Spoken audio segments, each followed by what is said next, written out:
Hundreds of iRacers have descended on the Indianapolis Motor Speedway this afternoon for the third annual iRacing.com Indianapolis 500, and the top 33 from qualifying are here this afternoon to put on a show in the top split of the iRacing.com Indianapolis 500. Sean Cole and Tony Stevens, along with myself, Tim Terry, getting ready to call all the action for you. And Sean, this is going to be exciting. Everybody looking for that big virtual jug of milk. Absolutely right there, Tim. And like you said, hundreds of drivers have put in the work, put in the time, run their qualifying efforts to divide up these splits. We do have multiple races going on today, but we are here for the top split, and I am extremely excited to see how this plays out today. And speaking of how it plays out today, Tony, you want to tell us a little bit about how things played out last year? Certainly will. Of course, last year seemed like it started very similar to this year. The same guy on front of the field, Yang Ao, with his qualifying time, dominated the race, led nearly 350 miles of the 500-mile distance, got passed on the last lap by Tim Doyle, who went to his first Indianapolis 500 title by only 3/100ths of a second. If you're looking to win some iRacing gift cards here this afternoon, head over to Twitter. Twitter.com/PSRTV is our Twitter handle. If you're looking to make a tweet, hashtag IRIndy500, the best tweet that we get with that hashtag will receive a $25 iRacing gift card. That's hashtag IRIndy500. And speaking about the iRacing Indy 500, why don't we go down the starting grid for this afternoon's racing action at the Indianapolis Motor Speedway. It is a two-wide start, so we'll be going by rows. It is Yang Ao on the front row. To the outside, Mitch McCracken in the number 15. And starting on the inside of the second row is Brody P. Kostecki with John Paquin to the outside. Two drivers that are no stranger here to the Indianapolis world on iRacing. It's Sean Stroud on the inside, Marty Sponsler on the outside. Followed by Chris Cahoe and Jeremy Pohl. Robert Bohannon will start in position number 9 to the outside. The 18, a name familiar to the Indianapolis Motor Speedway, it's Kerry Bettenhausen. And starting off on the 11th position is Ryan Norton, and to the outside of him is Randy Krusno. Michael DuTemple will start in position number 13. 14th will be Scott Manifold. And starting in 15th place is Yves Wayner, sorry about that, Yves. And to the outside of him is the number 1 ranked driver in the field today, Tim Doyle. Randy Freeman will drive car number 25. He starts 17th, and 18th is Dan O'Brookins. And in 19th place is James McClure, followed by, or to the outside, John Horzuk. We got Jonathan Goki starting position number 21 in the 5, and Renato Barnett starting in position number 22. In 23rd position is Dennis Garis with Monica Clara Brand to the outside. Another familiar name to the iRacing Indianapolis IndyCar community is Bud Weiser. He starts in position number 25. Doyle Johnson starts position 26. And Michael Peter starts in the 27th position, and on his outside is Kevin Kress. The driver that was quickest in the happy hour session is Carlos Bolanos Jr. He starts back there in position number 29, and Neville Stewart starts position 30. And starting in the 31st position is Brad Sanford, and to the outside in the 32nd position is Will Vincent.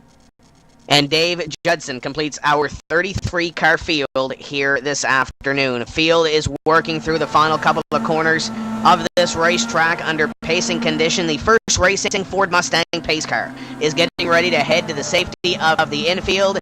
And Yang Ao getting ready to see the green flag for the first of 200 laps around the Indianapolis Motor Speedway. Glad you could be with us here this afternoon on iRacing Live and PSR TV. Pace car into pit road. Yang Ao getting ready to put the hammer down, and we are underway in the third annual iRacing Indianapolis 500. And a great jump by Yang, and he just put that hammer down and got a good 1-2 car length lead right off the bat, and he's out clear. We're underway, and I can see things are already getting strung out right out of the gates here. And Sean, that's something you got to make sure you don't want to end up like last year, where you had a couple of drivers get caught up in a first lap incident. It's all about making it to lap 200. So I expect a lot of these guys to just take their time, be patient, because they saw what can happen if you try to get too much too soon last year. Draft is really big here as well, as you'll see. A couple of drivers snaking through the field. I see Sean Stroud back there around position number 4, John Paquin and Marty Sponsler doing a little bit of drafting back there. And Paquin has made one more lap than he did last season in this Indianapolis 500. A very accomplished sim racer. Watch for Paquin to come to the front of this field before this is over. Currently running P5. And like you mentioned, very accomplished racer. Paquin's one of those guys. A lot of guys are looking to someone like him for setups, and he's definitely the gurus of this place.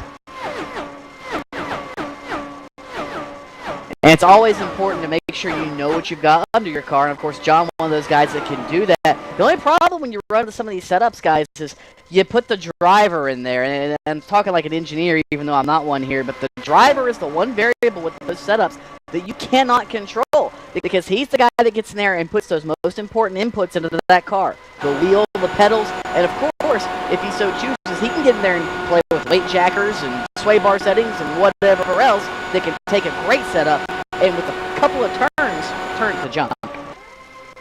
Looked like Brody Kostecki was about to make a move on second place. Kostecki runs in position number 3 behind Mitch McCracken. Your top 3 have not changed since we dropped the green flag nearly 3 laps ago. We'll have 3 laps complete this time by as the 15 closes in on your leader. Yang Ao continues to lead.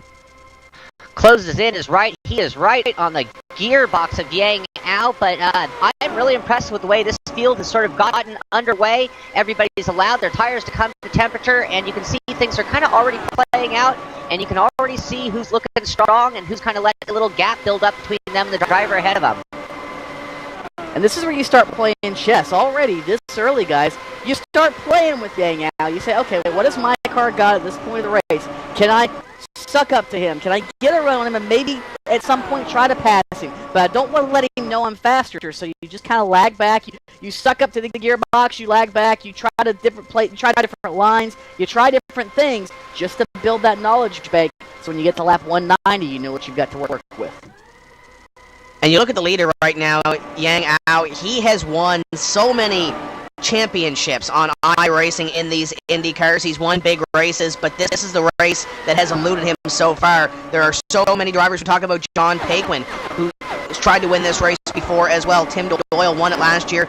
Justin Dalsant won it the year before. The top split seems to elude a lot of these drivers, Sean, right now. Yang in the driver's seat, but of course we still have a long way to go. Long way indeed. I just noticed Kerry Bettenhausen just making a move up, and looks like he put a pass on, I believe that was Michael Temple. So he's moving up through the field a little bit right now. Bettenhausen, a name, though, that very, very familiar to Indiana and Indianapolis, for that matter. Of course, all their open wheel experience with that family. And it's very good to see a Bettenhausen here in the field for the Indianapolis 500 on iRacing. And it just wouldn't be the same without a Bettenhausen here. And in fact, there's a number of Indiana natives who are in the field. Mitch McCracken, John Paquin, Chris Cahill, Bettenhausen, Scott Manifold, James McClure, Michael Peters, Chris Manifold, who would qualify for this, a number of others. I mean, it's probably the best represented region of the country, or for that matter, the world, much as it should be here at Indianapolis. Kind of getting back to the tradition that the 500 was started on a number of years ago. You talked about one, Bettenhausen. Kerry is in the field. Todd also qualified for this race. Ilka Happel told us before we came on air. Tim Doyle is at the Bettenhausen residence right now, racing in this race from the comfort of their home right now, running P32 right now. His quote-unquote spotter is Todd Bettenhausen. So trying to keep a little bit of an eye on Tim Doyle and also Kerry Bettenhausen at the same time. I like Tim's strategy right now, though, Sean, running back in P32. He's 24 seconds off the pace, but I think he's anticipating something big to happen here and maybe see a little bit of carnage before we get to that final lap. Well, not only carnage, but again, if things do run green for a long time, it's going to be that ability to get down pit lane and find some company to run with. So right now, like Tony said earlier, we are playing a virtual chess match right now, and everything comes into play: track position, pit strategy, and dealing with the other drivers and driving that car. And talking again about that chess match, Sean, I was just watching, kind of keeping my eye on Mitch McCracken, and he's been doing just that. He's been sucking right up to Yang Ao, just kind of back backing off, getting into the corner, letting Yang kind of set the pace. I think, at least at this point, Mitch McCracken might be one of the better cars on the racetrack. He just hasn't shown it yet as we watch this battle back around 24th or so.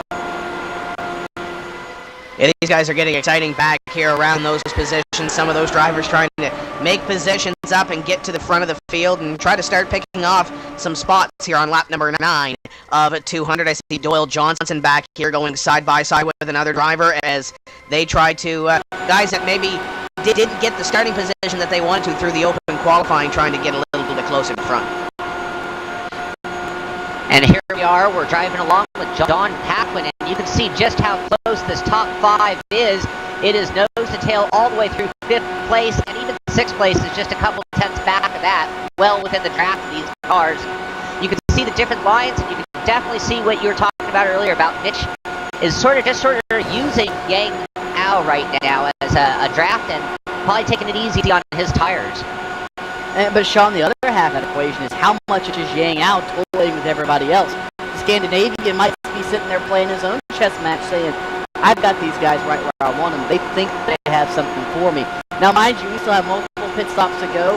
We're barely 5% of the way into the Indy500, so there's a long way still to go. But again, these guys are building the knowledge bank, just kind of working right now, being patient. They're in touch with the leader right where they need to be, and you can see all the different lines everybody's running. You got some guys down on the bottom, some guys on the lane off the top.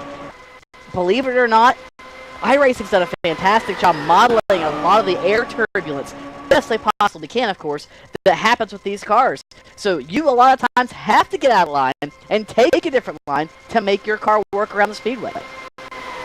And looking at your top 6 right now, Yang Ao, Mitch McCracken, Kostecki, Stroud, Paquin, Sponsler, all in the same slipstream as your leader, Yang Ao, going down the back straightaway. And we want to talk about innovations in the iRacing service. Correct me if I'm wrong, Sean, but I believe the IndyCar just got the brand new tire model, the brand new innovation for the tires on iRacing, and right now, looking pretty good through 12 laps. That is absolutely correct, and I think that's real comparable to any racing series when they go to a new tire compound. It means a lot of the setups and a lot of the work the drivers have done. Oh, little trouble on the track. Somebody's going around, not sure who it is. The number 5 car, Jonathan Goke. Tough break for him. He started way down in the field towards the second half, and I know the Englishman, he was looking for a good run, but it looks like that maybe bad luck has befallen him here a little bit early, Tim. It looks like he just got up on the high side in corner number 4, got into the wall, and spun that car down to the inside. He's going to make a little bit of contact with the inside wall. As you look at the replay, he misses the pit wall, but he's still going to have to come down and get some damage repaired to car number 5. Was moving up through the field at that time, but he's going to have to go back and try to gain those positions back and get some damage repaired on pit road. Yeah, he's got quite a bit of damage to the front of that car, and one thing we'll notice, we are running a virtual Indy500 here today. All these drivers, I believe, are allowed 1 reset, so if he's very clever about using it, he can actually use that and get some of those repairs, and hopefully not lose too much time to still have a shot at this race. Of course, the downside of that is you got to make sure that car stays clean for the rest of the race if you use that this early. But it just kind of looked like, Sean, that he just kind of got up out of the groove, kind of missed the apex of the corner, and the car just took off with him.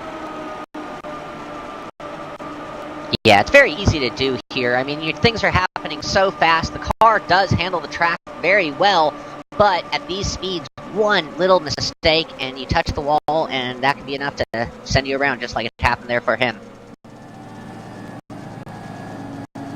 Looking at the back of this field, we talked about guys like Tim Doyle and Scott Manifold back off the pack a little bit, and this might be where the strategy comes into play. Let those guys in front of you have their moments, I guess you can call it, and then reel back in the field. We are still on lap number 14. Tim Doyle running P31 right now, last season's champion of this event.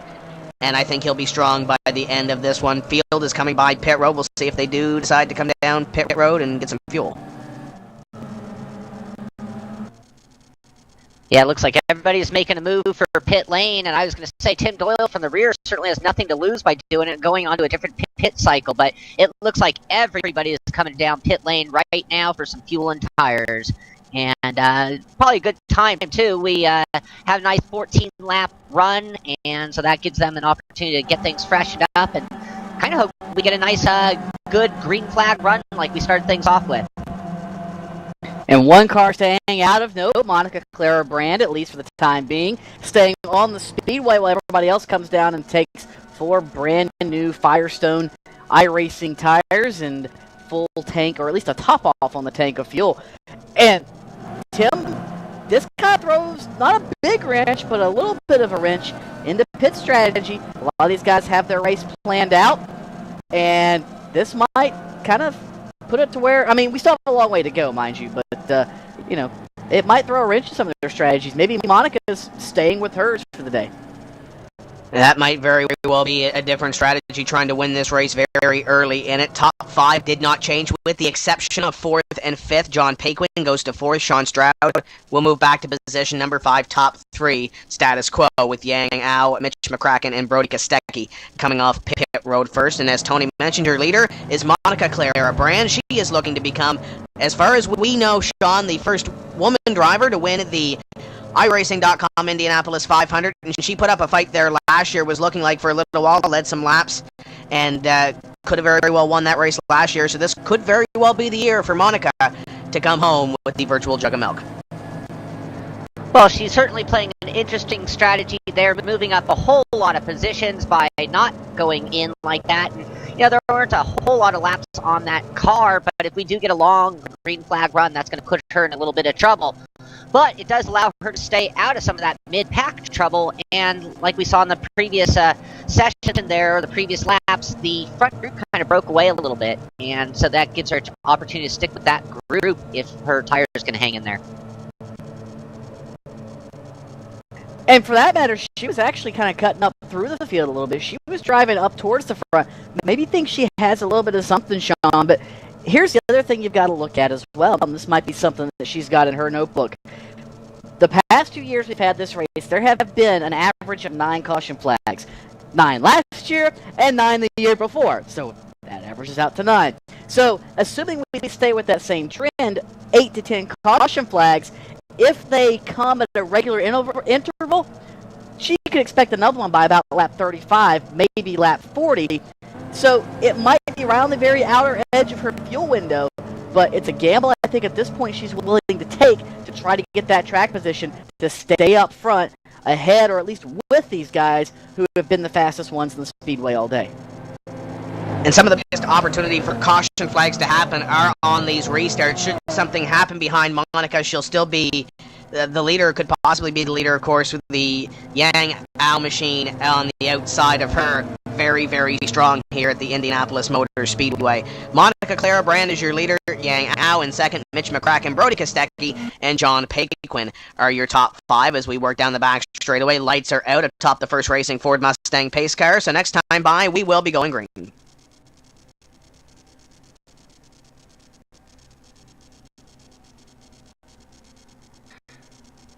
So this will be a very interesting restart with Monica in the front of this race and everybody behind her. Everybody behind her sitting there on fresh tires and a fully loaded up car in terms of gas. So this should make it a very interesting restart, and we'll see how this plays out. And another thing that'll be interesting to see how things play out, we have had a nice shuffling of the pack as everybody went into pits, and some guys did have some trouble, so we have changed the grid order a little bit.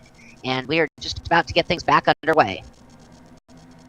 So we will have the pace car pull off here in just a few moments' time, working through corners 3 and 4. This massive 33-car field getting ready to go back to green. And Jonathan Goki, who was involved in that last incident, still on the racetrack. 33 drivers that started, still on the lead lap and still on the racetrack in contention for the 3rd annual iRacing Indianapolis 500 pace car. Looking towards pit lane. There it goes. Monica Clara Brand in control of the field. Hammer down. A green flag back out. We are underway. And Monica also got herself a good jump, and Yang Ao comes in right behind her, followed by Mitch McCracken. So same order behind her, and she did get a great jump. Mitch looks to the inside of Yang, but no, he's going to stay right behind in 3rd. And again, maybe playing a little bit to see what Yang has in traffic. Big trouble like back a in the 16 pack. We car. have cars flying all over the place at a corner number 2.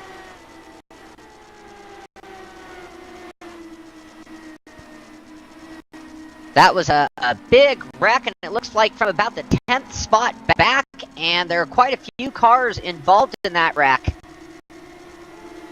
Tim, you touched on it. You said if something happens, Monica, being she's the only one that stayed out, is going to be in the catbird seat. And it looks like that's exactly what happened. She maybe she has the winning lottery numbers this week, too.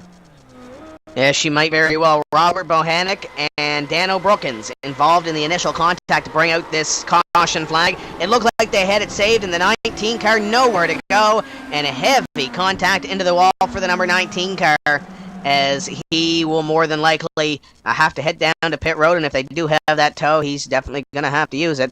That's Randy Crosno. Tough break for him in this iRacing Indianapolis 500.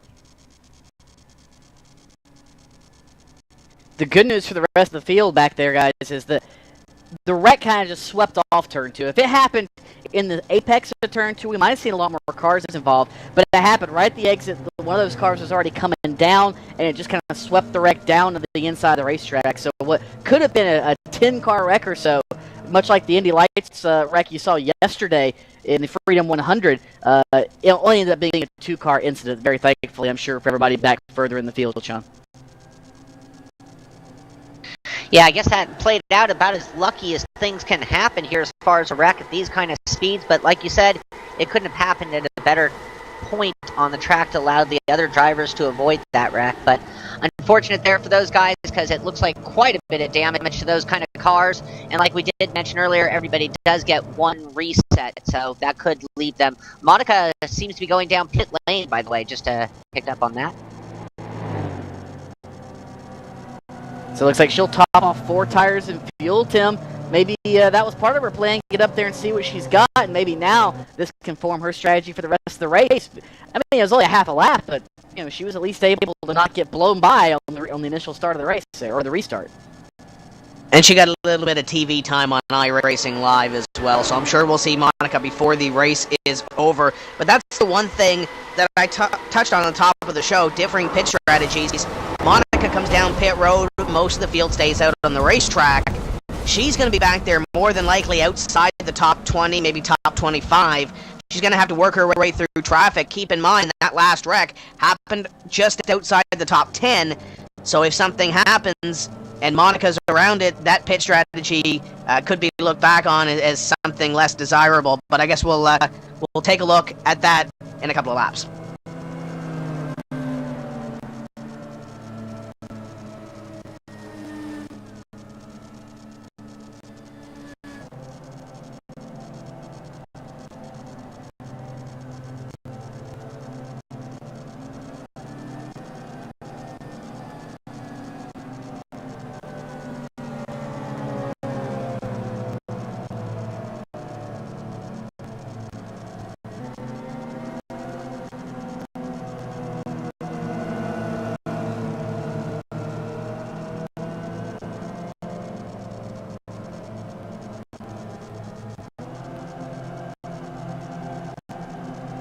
So, back to the racing action, or back to the under caution action, as we just wait to get things cleaned up and underway.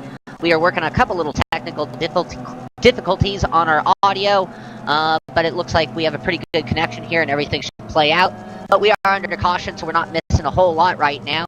And just to catch you up on things, looks like Monica cycled back to somewhere between, like you said, Tim, the 18th, maybe 25th spot by the time everything clears up. Actually, she might be a little further back than that as well, but a lot of cars came down pit lane, which is a little surprising because everybody came down pit lane on that first caution just a few laps earlier. Well, the thing you got to look at, Sean, is especially if you're back there in the back, there's really not a lot you have to lose. You only ran a couple laps, top off the fuel tank, and go ahead and let yourself, if we get a green flag run, maybe be able to stretch it out, and then if the cautions fall just right, you might be in the catbird seat as opposed to Yang Al, who's up front, and maybe he'd get caught a lap down or at least deep in the field. So if you've got any chance to take an advantage on pit strategy, go ahead and take it, especially early here in the race, because you've got a chance, if it backfires, to maybe be able to make it up, Tim. And looking at the back of the pack, there's about a half dozen cars or so that are coming down pit road to top off. And if you're at the back of the pack, I like this strategy just to get a couple of extra laps on those drivers in front of you. This time by, when we take the green flag, we will be completing the 20th lap. Or check that lights are still on atop the pace car, so we'll complete lap 20. This time by will be 1/10 distance through this race. And of course, my math isn't the strongest suit.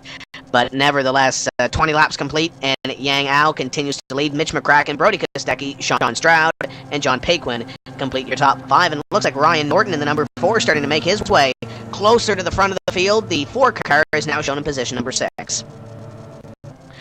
Since you kind of put us through the order there, might as well catch us up on a few more drivers. In 7th place is Marty Sponsler, and in 8th is Dennis Garis, and in 9th, Kerry Bettenhausen has moved up to the 9th position, and in 10th is Renato Barnett, just to kind of catch up on the top 10 there. And even if your favorite driver's not in the top 10 at this point, guys, again, it's still early. We've got a long way to work their way through the field, but we've had a little bit of a tire run, so at least now everybody knows the adjustments they want to make and how to try to make their cars better. So now we should theoretically see that race start to tighten up with more cars towards the front. Of course, in theory, you could see one of the leaders maybe make their car better and jump out to the lead, and we'll only know that, of course, once we go back green here in a lap or two. Let's take this opportunity to step away for just a few moments' time, and we'll bring you back to live racing. We got about a lap and a quarter before we go back to green. Don't go away.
Welcome back to the Indianapolis Motor Speedway and the 3rd annual iRacing.com Indianapolis 500, getting ready to go green down the back straightaway, pacing for the final lap under this caution period.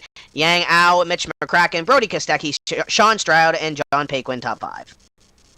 You know, as we get to get back underway under green flag again, I just want to talk a little bit about this race in particular. A lot of these guys race all the time, but this is a very, very big event with much more preparation than normally goes into a race event.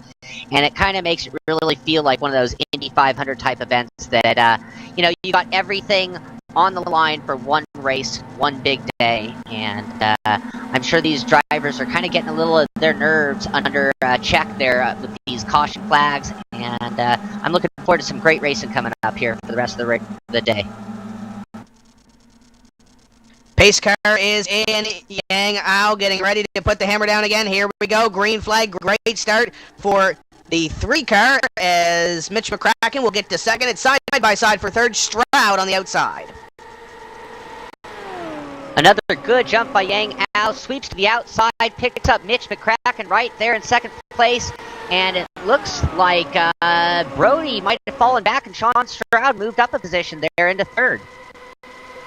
Well, the guys trying to take advantage of these fresh tires while they still can. I mean, they've got a half a lap on them. They're still fairly fresh. And so you watch now the battle for 6th spot, guys. Guys get a little racy here a little bit further into this race as we go, starting to get some more confidence under their belts, it looks like. Yeah, you look around Ryan Norton as he tries to move up to the front of the field. Brody Kostecki, John Paquin just in front of him. Marty Sponsler there as well. Names that we've heard all race long so far, and we'll hear throughout the duration of this event. And of course, if you're on iRacing.com and you get into an Indy car, you're going to hear these names every time you hop into a car.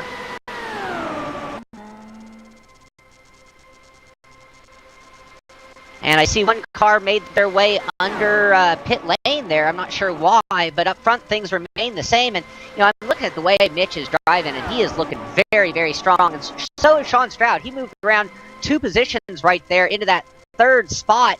And right now that front 3 is kind of getting a little breakaway over 4th place, John Packman. And I think it might just be temporary. I don't see John letting them get away unless he's on some fuel strategy. But I think at this point in the race, it's a little early to be on a dedicated fuel strategy. So I got a feeling you'll see John, if the car has it, at least try to get back up in touch with those guys. Your top 3 breaking away just a little bit. Yang, Al, Mitch McCracken, and Sean Stroud. And then Paquin, as we mentioned, Kostecki, Norton, Sponsler, and a little bit of a pack there. I believe the leaders might be coming up on a lap car. That is Chris Cahoe. And he is set up to go 1 lap down. He may have had a pit road penalty, Sean, that he had to drive through pit road. Yeah, I believe that's the car we saw duck under pit lane, and now he is coming out right in a terrible spot. I think these 3 will blow right by him, but it could, if it came at the wrong time, be a very tricky situation.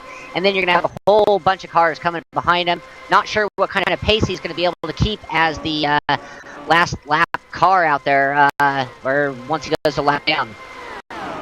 And probably going to be able to pass the mechanic machine, who also had to come to pit road for a violation, stop-and-go penalty as well. If you were a Monica Clara Brand fan, she's already working her way up to the field, guys. Back up to 22nd for being back close to about 30th, so certainly some speed in her ride, but she's got a long way to get to the front. And she's got a long time to do it as well, as we work lap number 26 down the back straightaway. Mitch McCracken trying to go to the lead on Yang Ao, right up in the slipstream, right up in the gearbox, trying to make a move. Stroud there as well in position number 3, looking to see what's going to happen in front of him.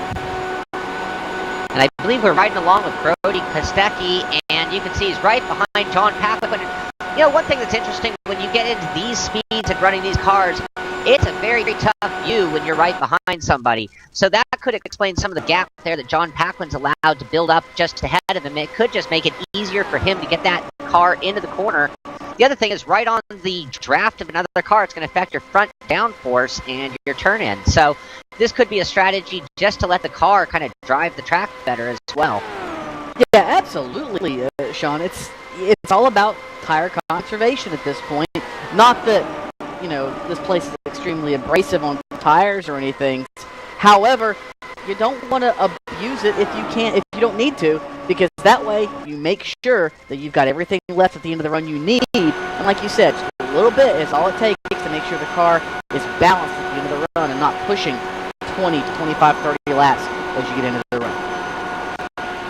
Looking back there at that 14th place spot, it's Randy Freeman currently leading Budweiser, and Carlos Bolanos Jr., he was fast in the warm-up session. Michael Peters is back there as well. Some drivers that are familiar names to the IndyCar community on iRacing. Just riding right now, back outside the top 10 on lap 28. And it seems that everybody has calmed their nerves and things are kind of spaced out. Now we are back to the kind of racing that we'd love to see here at Indy, where cars will be working individual battles on the track. Meanwhile, Yang Ao is still out front with a whole mirror full of Mitch McCracken. They've now caught that lap car as well. That's because of a pretty big bottleneck with these guys right now, and that's sometimes all it takes at these speeds is one little blip of the throttle, and all of a sudden you get it around the guy. And Yang right now on the back porch of the lap car of Cahoe, and we had that position change. Sean Stroud goes back to position number 4. Paquin moves up to position number 3 and in contention. Could this very well be a little bit of fuel saving here, Sean, for your leader, maybe trying to get a little bit of a draft off that lap car? Well, if he's keeping the kind of speeds, there's no reason to go around. I mean, right now, Yang's learned already that if he can run fast and hold his line, that nobody's going around him. So right now, if that car's not holding him up, might as well save a little bit of fuel, especially if you're expecting a long green flag run yourself. But at the same time, you got to get around this car and get back under to that clean view where you don't have to be on the gearbox of another car. Yeah, he's been looking and peeking and trying to get around him. I don't know if maybe he just doesn't have the corner speed when he's behind another car to be able to get that run. He needs to just kind of back up and try to get by him and get that run down the straightaway if he wants to get by. But like you said, he might just be content to ride there right now. Although I really don't see his interest in keeping a competitor on the tail end of the lead lap, especially at this point in the race.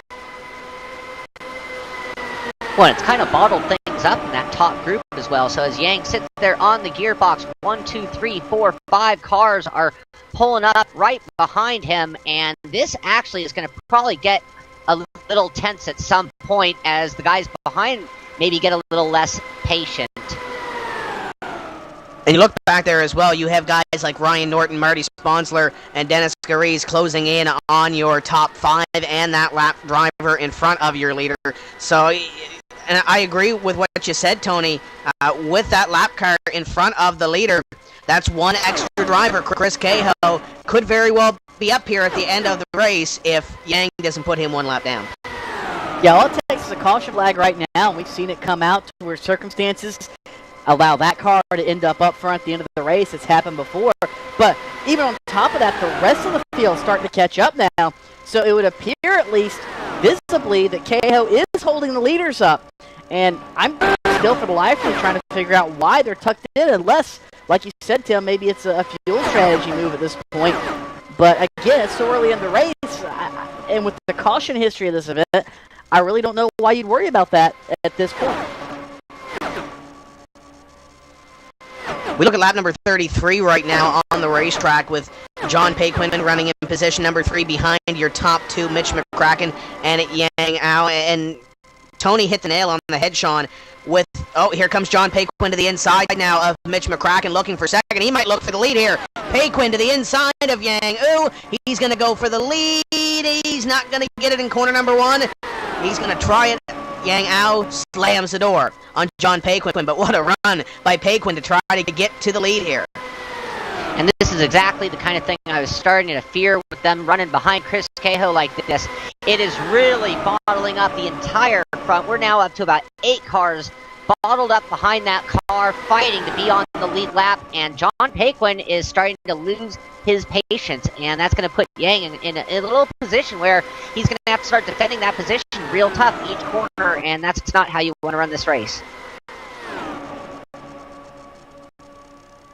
And here he goes for the lead. Paquin looking on Yang Ao. It looks like he might have a shot at it, guys. Yeah, he's got that lead down the back straightaway. John Paquin to the lead. Yang trying to get back the lead, but now with all this that they've done, they've put the lap car lap down, and now Yang Ao goes back to the lead in corner number 3, as it looks like McCracken trying to come back to position number 2 with all the shuffling that has happened. It's moved Yang Ao back to the lead position, and all the way back, Chris Cahill is going to fall that lap down. Very dicey moment for all of the leaders right there, and some great racing. You can see the kind of confidence these drivers have, not only in their cars and their abilities, but their co-drivers' abilities as well. And you have to wonder if this is something that Yang Ao might look at later in the race and put that in his information bank to realize, okay, I could have been in really, really big trouble there. I got really lucky that I didn't end up any worse off for wear than I did after that situation. And as we come up off of corner number 4, John Paquin now rides behind Yang Ao for the lead position. 36 laps completed.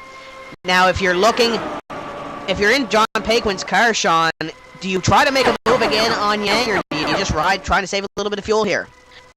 I think he goes back to where he's been all day with just saving fuel, just letting things play out. I think that was the case of John Paquin just sort of saying, Yang, here, if you're not going to get him out of the way, I'll get it done. And that was just a case of somebody needing to get that car out of the way so these lead cars can get back down to racing.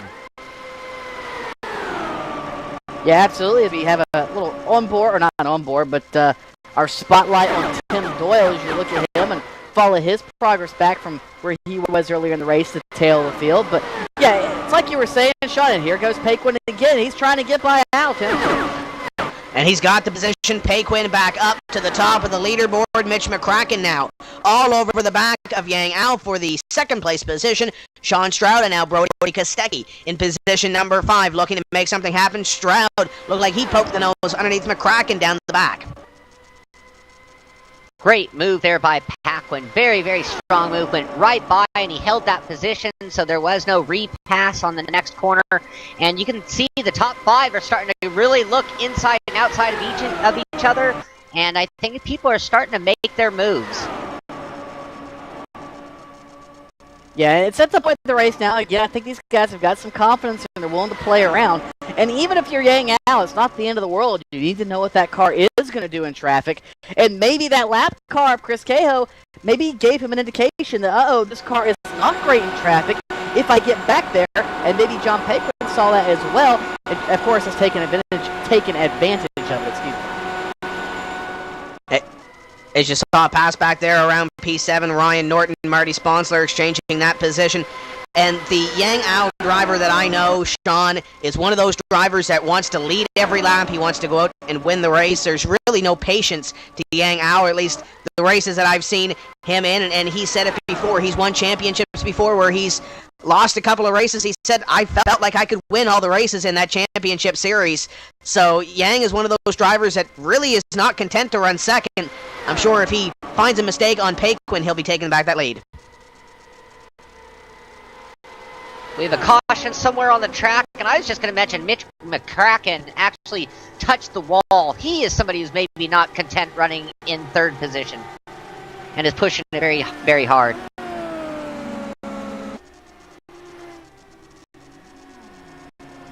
Car number 27, bring out the caution flag here on lap number 40. It's Kevin Kress. He went into corner number 1, and it looked like he lost it off of corner number 1. It hit the wall, and it's a weird way to lose that race car where he did, but heavy damage to the number 27. And that might have been a hardware problem, maybe, Sean. It looked like that car just went dead left. I'm not sure about that one.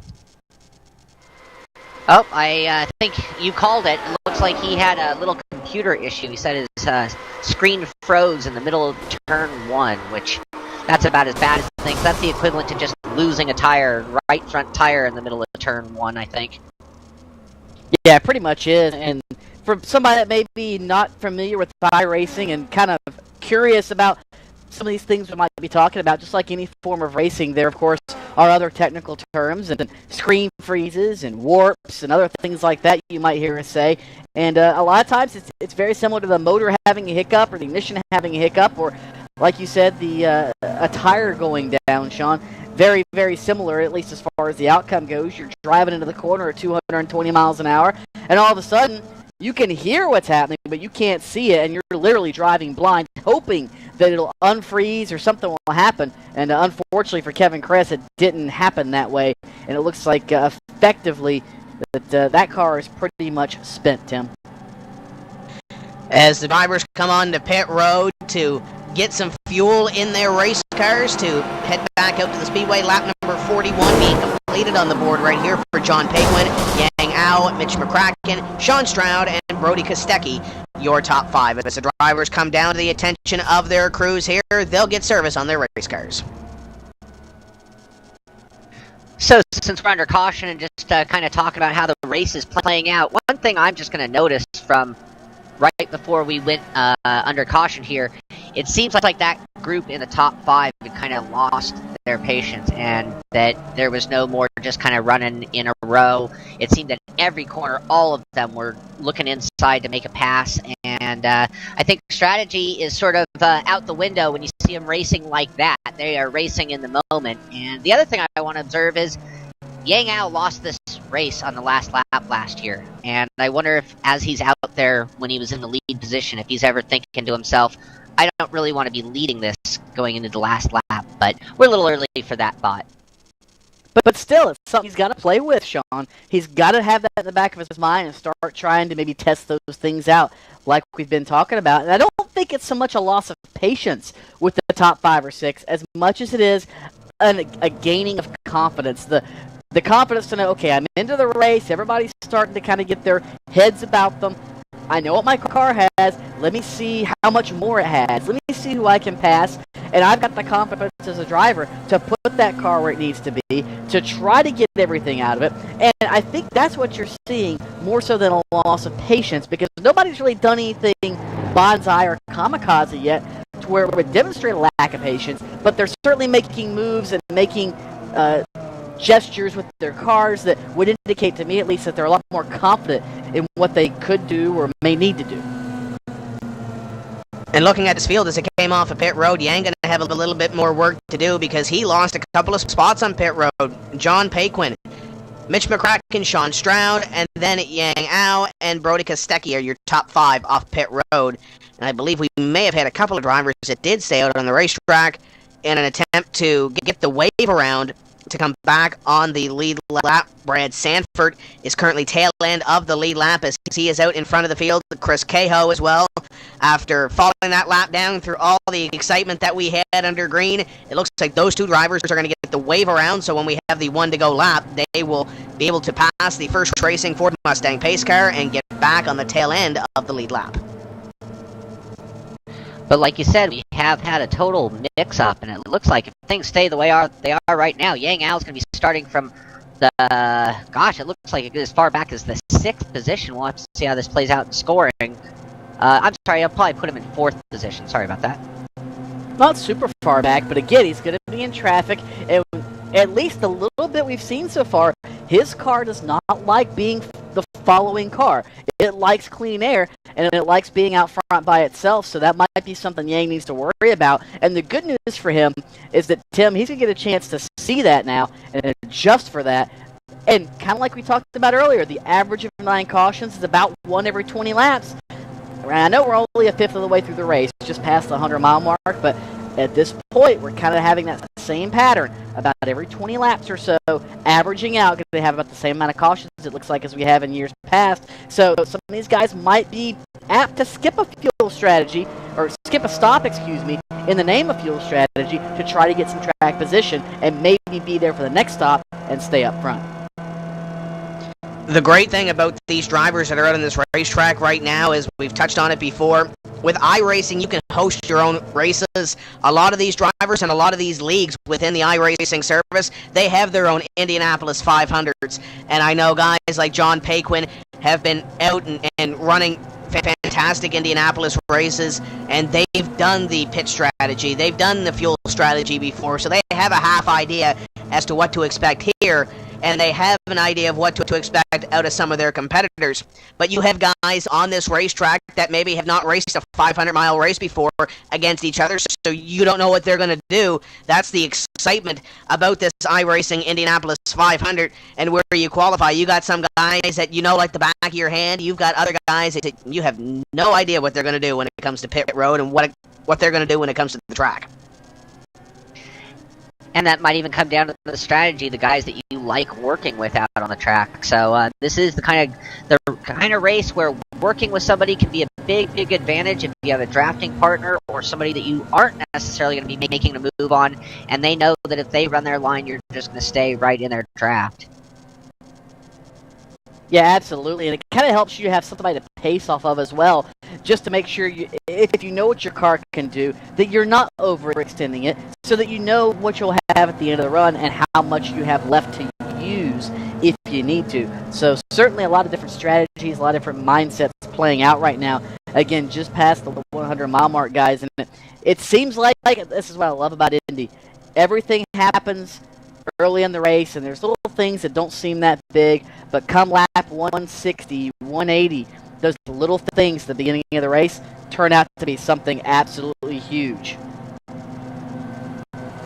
So those 2 drivers that were in line for the wave around do get the wave around is Chris Cahill and Brad Sanford that will get back on the lead lap. Field is working down the back straightaway, getting ready to go back to green. Field is doubled up. Paquin and McCracken on the front row. Stroud and Au on row number 2. Kostecki, Norton on row number 3. Completing your top 10, we have Sponsler, Gareis, Bettenhausen, and Stewart, your top 10. Kerry Bettenhausen up into the top 10, I believe, for what might be the first time this afternoon, or at least the first time since we dropped the green flag. Kerry trying to work his way to the front of this field, Sean. Yeah, this sets up a battle that I've been kind of waiting to play out, but we've got Paquin taking him out and McCracken taking the second position behind Paquin. But these two black cars, we've seen quite a bit of swerving from them, so I think both of these guys would be loving to go to the front of this race, and it might set up a battle right at the front, right out of the gates here. Pace car going to make that hard left-hand turn onto pit road. Here we go. Paquin bringing him down fairly slow compared to what we have seen before. Here we go. Green flag flies. Paquin on the hammer hard. Sean Stroud going to try to come to second place. McCracken going to be hung out to dry on the outside. He is going to fall back to at least third place. Great move by Sean Stroud, staying with the leader there and moving into that second position. And that really was a great jump, and I see Yang Ao in fourth, and he is swerving around McCracken, trying to get a look and trying to move forward as well. One car slowed between turns 1 and 2. Looks like the number 9 machine. Looks like that Peters will end up hopefully making it back to pit road. But, you know, Yang Ao getting racy, guys. Maybe he made some adjustments he's willing to try out here, or maybe his car is just better on a full fuel load. That might very well be the case as he looks underneath McCracken for position number 3. Nothing doing there at this point. I did see Marty Sponsler moved up to position number 7 there. Him and Gareis were battling side by side. They've got it back to single file racing as everybody works their way down the long back straightaway here at Indianapolis. 46 laps being worked on the board. And looking at Montclair Brand running in 20th position, so there's somebody who's been all the way to the front, all the way to the back, and now running at about mid-pack all alone right now. Actually, not quite all alone. She's pulled up the car ahead of her. Slowly working her way towards the front, and again, she stopped, topped off on that last yellow flag a couple times. I think, especially given that piece from what I said a minute ago, things happen early that don't seem very major until the end of the race. I think maybe she learned something about her race car on that first round of stops to where she stayed out, that she knew she could stay up front. As here goes Doyle picking up another spot as well, so Tim Doyle working his way to the front. A couple of the favorites starting to work their way towards the top of the top of the pot, if you will. The cream slowly rising.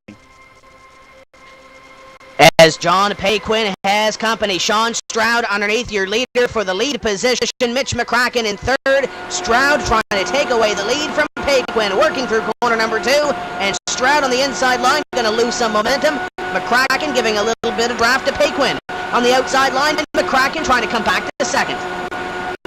And we are looking at side-by-side racing all the way through the front 6 positions. This is great. This is great to watch. Sean Stroud and Paquin are still almost bumping tires there. So hard to do here in Indianapolis to run side by side. It's just so much speed, Tim. A lot of times the car is hard to control, but these guys are doing a fantastic job. And these guys on the edge of their seat right now, or at least everybody watching on the edge of their seat right now. Stroud back to second. Third place now, little change. It's Brody Kostecki, Yang Ao in fourth, and Ryan Norton. Now complete your top 5 as we battle for 6 behind them. And it looks like we have a replay of some of that action. Those cars almost touched as they were going side by side. Excellent racing by these drivers. Yeah, I'm just still amazed, Tim, that they're able to run side by side for more than a corner because you carry so much speed. Now, mind you, you see everybody else is kind of sucking up to them because you lose so much speed, but to be able to do that for more than a lap, that's pretty spectacular. And now we can catch our breath a little bit. We're now single file through about your top 10 right now. We were side by side for a long while there, but now your top 10 single file and only separated by about a second from Paquin all the way back to Bettenhausen in position number 10 and car number 18 as these drivers work through this time by 1/4 distance. 50 laps complete at the stripe. And at the 50 lap mark, our running order is Paquin, Stroud, Kostecki, Ao, Norton, Sponsler, McCracken, Gareese, Stewart, and Bettenhausen. Up front, battle for the lead, Tim. Here we go again. Sean Stroud on the inside, John Paquin on the outside. Stroud set that move up, coming down the front straightaway, and it's not going to work down the back just behind them. They're getting side by side again. It's Marty Sponsler on the inside, Ryan Norton on the outside. Sponsler picks up one. Norton almost into the wall in the short chute. Sponsler actually, I believe, picked up a couple of spots there. Very strong move from him, moving all the way up into the 5th spot.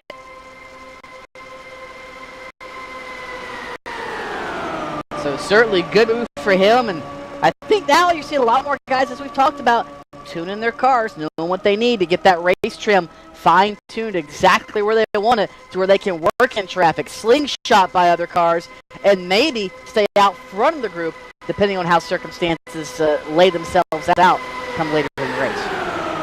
And if these guys keep going at the pace they are, Sean, we have about 7 more cars from about 11th on back that are going to catch these guys fairly quickly. Weiser, Barnett, Judson, Doyle, Porzuk, Freeman, and Dutemple are back there. Should these guys in front get double file once again and start getting a little bit racy, it's going to close in those guys all the way back to about 17th. Absolutely. What I love seeing every time the leaders go side by side, you see everyone right behind them fan out and immediately go two by two, and that just lets this back group, oh, here we go again, doing it again.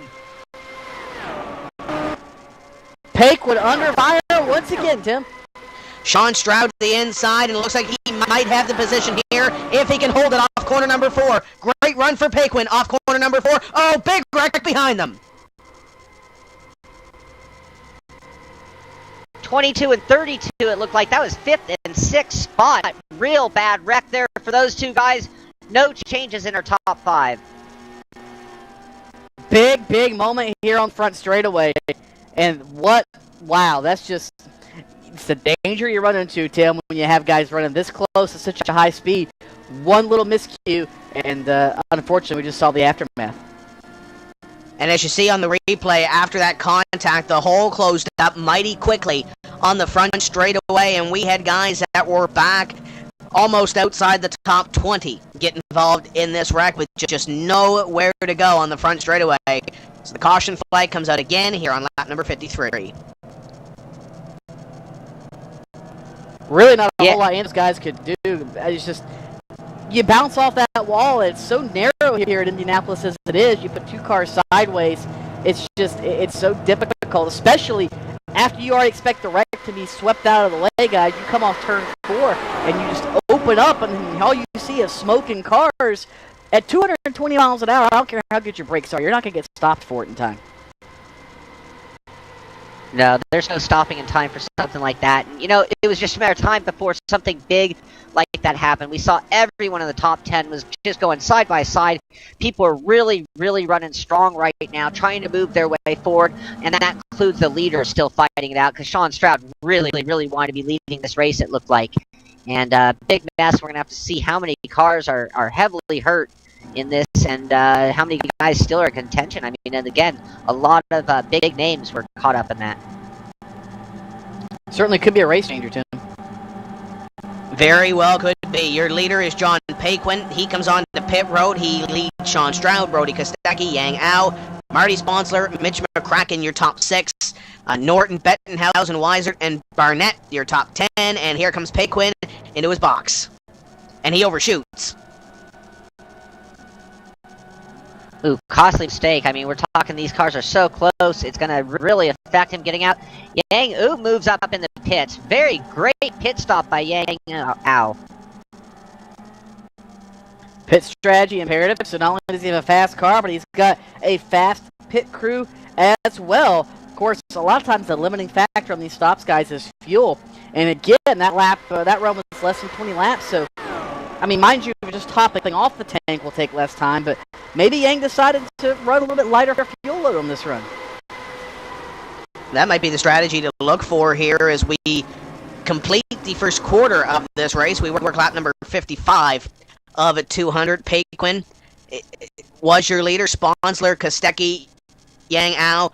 Get out in front, a couple of drivers here that are on the tail end are looking to get back at least one lap. Doyle Johnson, Robert Bohanec, and Monica Clara Brand. Monica is on the lead lap, though, so she should be scored as your leader here. I'll be curious to see, Sean, if she actually stays out again like she did a couple cycles ago. Well, she's no stranger to that position and ran comfortably there before, so maybe again this was a good way to move up quite a few. I think she was in about the 10th running spot before this all cycled out, so good way to move up a lot of positions. Another driver who's moved up quite a bit, we'll see on the scoring next lap by, but Tim Doyle moved up quite a bit, so looks like he's had enough of running at the back and is making his way towards the front now. You know, Tim, we talk about qualifying and how important it is to have a good starting spot. Mind you, it's important to get into the show, but if Tim Doyle can come from the back and have at least a shot to win this race, I think that in itself is going to be a pretty big story. Everybody says these cars are so hard to pass in, this track is so difficult to move through the field, but right now Tim Doyle is starting to prove them all wrong. If you're going to put somebody in one of these Indy cars on iRacing and tell them to go to the front of the field, one of the smartest drivers on this service has to be the driver behind the wheel of car number 1, Tim Doyle. Doyle will be a force before the end of this race, and I think he's going to be one to watch and try to become the first ever repeat champion of the top split of the iRacing Indy500. He won this race 1 year ago. Well, we had a repeat pole position winner, so it'd be very interesting to see a repeat winner. I wonder if it'll play out just like it did last year, and it's certainly getting closer and closer to that possibility as Tim Doyle is now running in the 11th spot. So looking about 9 positions between Yang and Tim right now.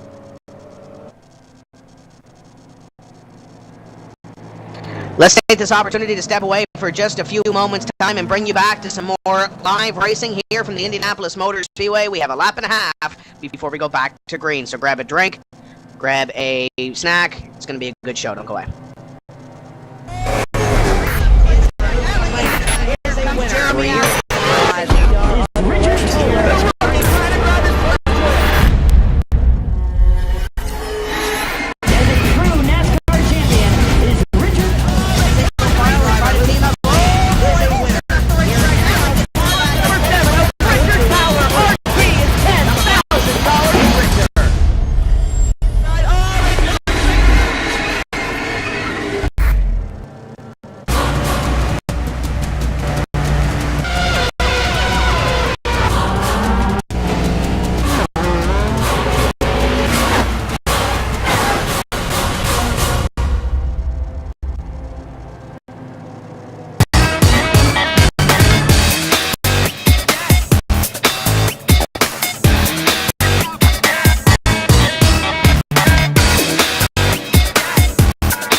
Welcome back to iRacing Live and our coverage of the iRacing.com Indianapolis 500. We work lap number 57 under caution. We'll be back to green next time by the stripe. Monica Clara Brand is your leader.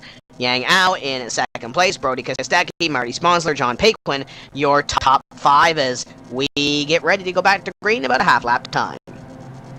So the big question is whether Monica Clara Brand would be ducking into pit lane or not has been answered, and she will be taking the lead of this race, or at least the commander of the green flag when we go green here. Yeah, the last time she was up here, Sean, she only got about half a lap in, and then she came down pit road after an incident off turn number 2.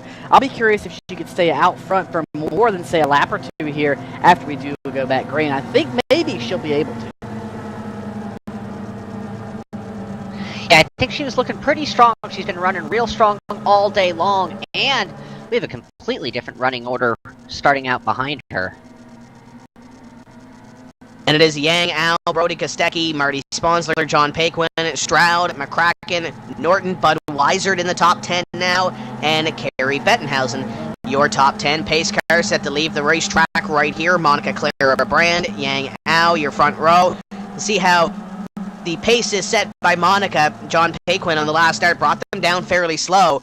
Monica, for the second time in this race, will bring the field down, and there she goes. Green flag flies. The battle will be for second. Here comes Kostecki on the inside. Kostecki looking for second. Yang Al says, "Nuh-uh, out to second place." Nice move by Yang Ao, ducking down there, making sure he got that second position. Little whittle there, very, very tense moment there by Yang. Little smoke off the tires, and Brody's looking to the outside. Trouble!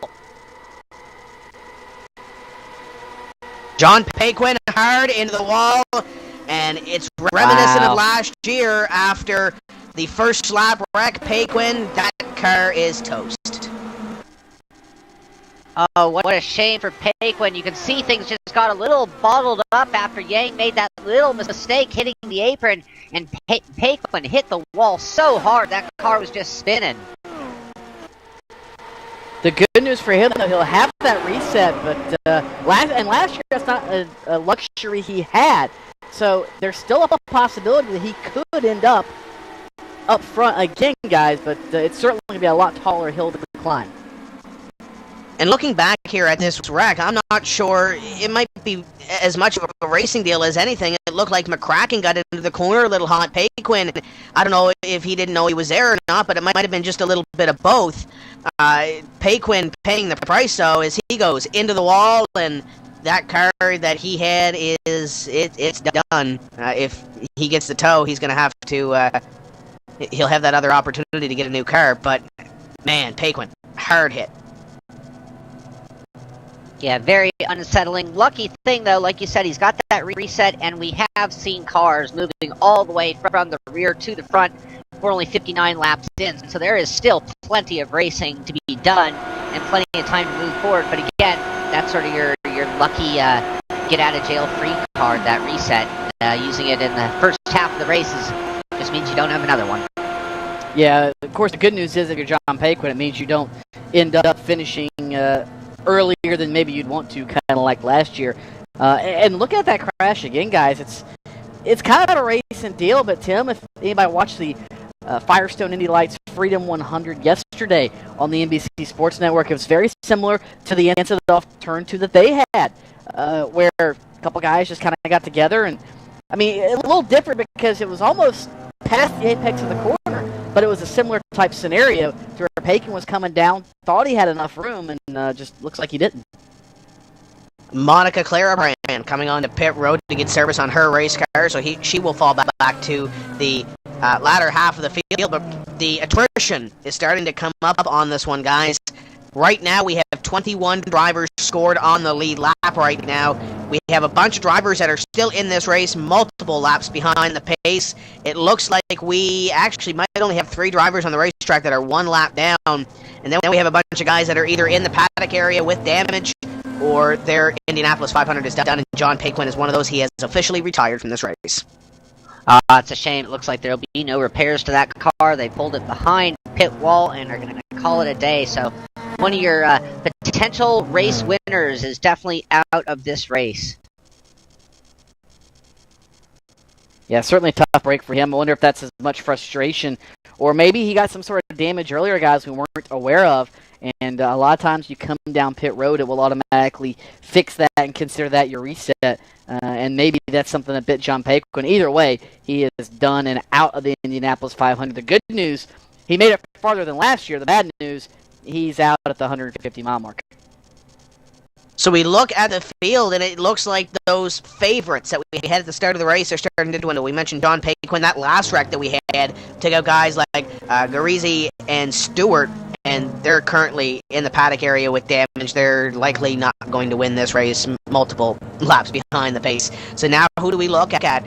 We have Yang Ao continuing to be up front, Kostecki, Sponsler, McCracken's been up front in the top 5 for most of this race, as has Sean Stroud. Ryan Norton, Kerry Bettenhausen, and Bud Weisert has just really made his way up into the top 10 in these last few runs, up to position number 8. There's Tim Doyle in 9th, and Renato Barnett in 10th. Haven't heard a whole lot of his name this afternoon, but he currently sits in position number 10. I think any one of those top 10 could very well win this race. Yeah, at this point, you can see that really at no point was anybody in this race that far out of contention. It really seems to come down to position a lot. You know, you look at the qualifying times, and these drivers are very, very closely matched.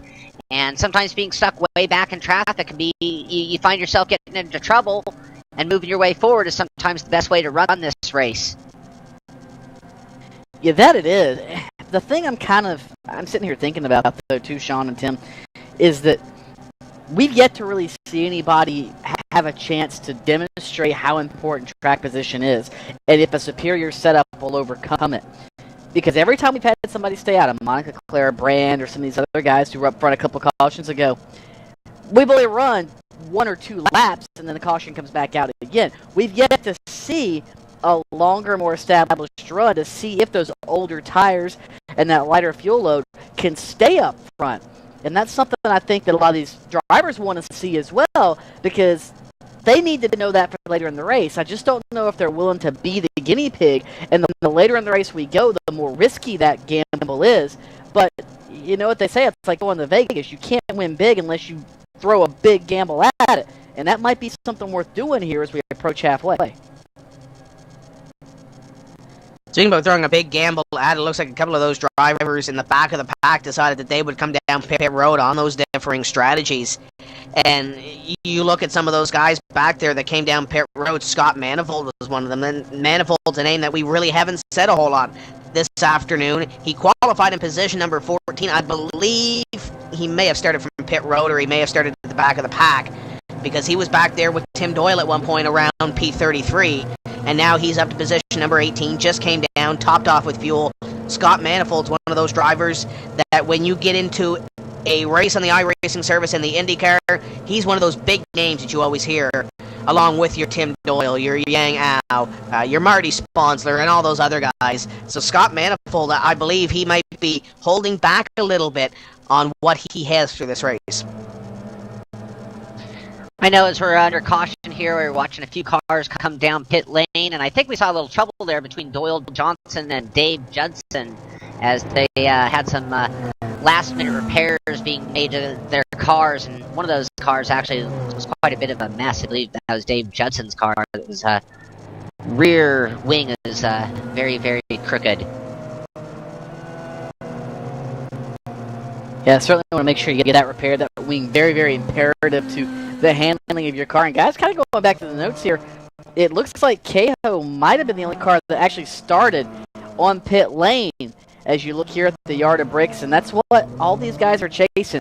They want a chance to kiss that virtual yard of bricks, and it's just kind of one of the deals that started as a stock car tradition, but I think a lot of the IndyCar guys want to do the same thing, and they probably do even when the cameras aren't around, but they want to be the first one across that line. They want to drink the virtual milk, and it's still so hard for a lot of people maybe that aren't sim racing aficionados to understand how important this race is to anybody in the iRacing community or sim racing in general, because it's sanctioned essentially by IndyCar and the Indianapolis Motor Speedway, and you've got the best of the best that try to qualify for it and ultimately make it into the show. You have those big events that come along once a year. I know the Daytona 500 on iRacing is one of those. The Indianapolis 500 is another one of those. And Tony, I am going to go there. You won one of these splits at the Daytona 500 a couple of years ago. How big is it for a driver, even though you're not in the top split, how big is it to win a split of a big race like this?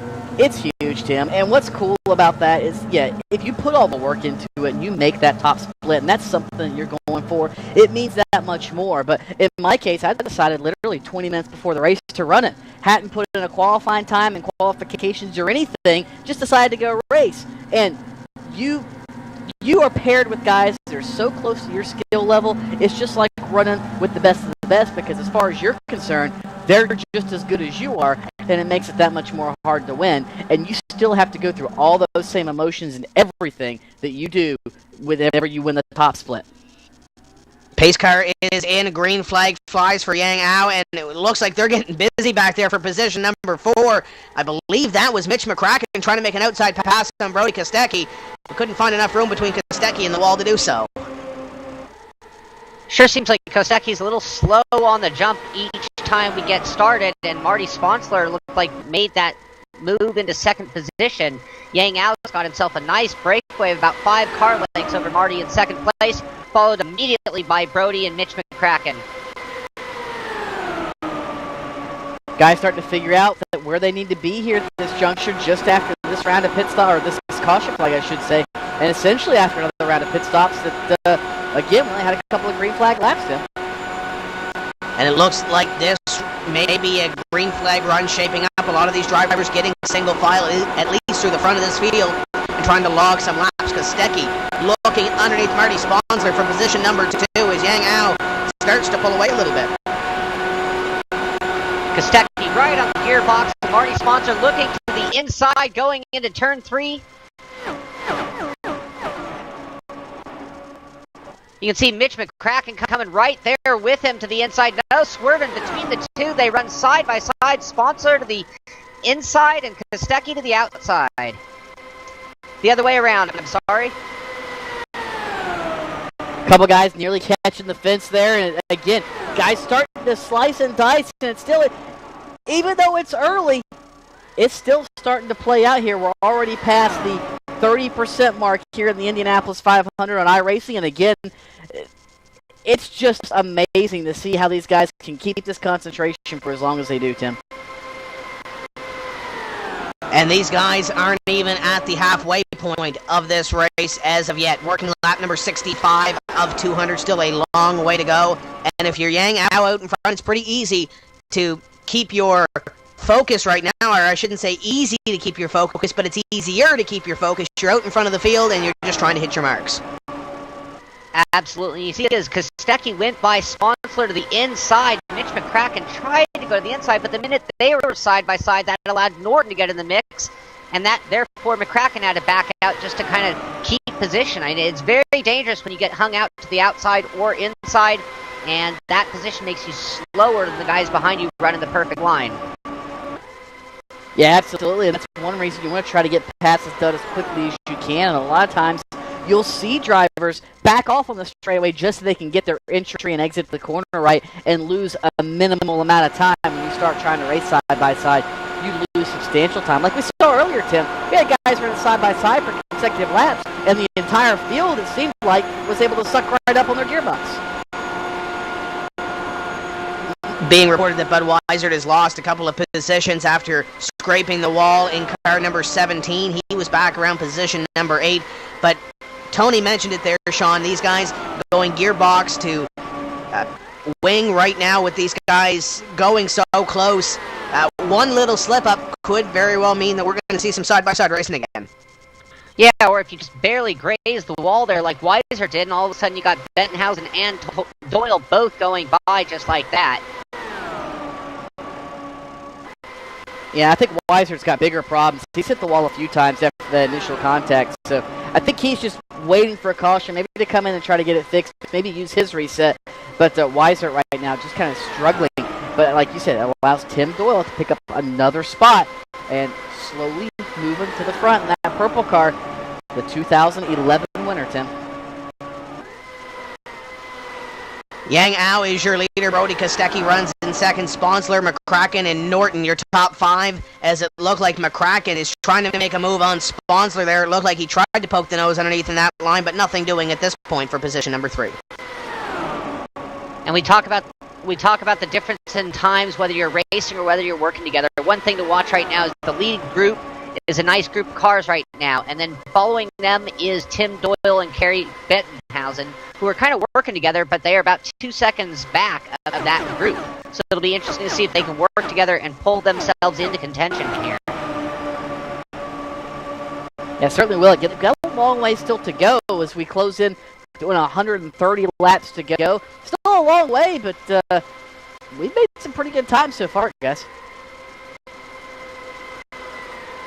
Carlos Bolanos Jr. making a move back there for position number 11 as he moves up. Budweiser moving back through the field, so drivers starting to come and go here as we had Budweiser hit the wall a little bit earlier. Here comes Carlos for that spot, so guys are starting to come and go. Meanwhile, we have picture-in-picture right here with Kostecki in the picture as we ride along here, or watch Carlos Bolanos as he worked his way around Weiser. And like you said, that car is going backward very fast right now. And like you said, Tony, I think maybe a little bit of damage. He's just kind of trying to hang in there right now. And Yang out under fire again. Tim, a couple times. Kostecki's been looking, peeking, thinking about it. Just hasn't quite got the big wheel. work on the back straightaway. Kostecki and Sponsler are involved in this one. This will bring out a caution. And we talked about some of our top names being out of this race. Now we have trouble up at the very front of this racetrack, or the front of this grid, and this is really going to change the rest of this race for sure. Yeah, certainly a very unfortunate event here is sometimes you talked about it earlier, you get a little too racy and those things can happen, and looks like one little mistake has cost another couple of guys a shot at the Indy500 title.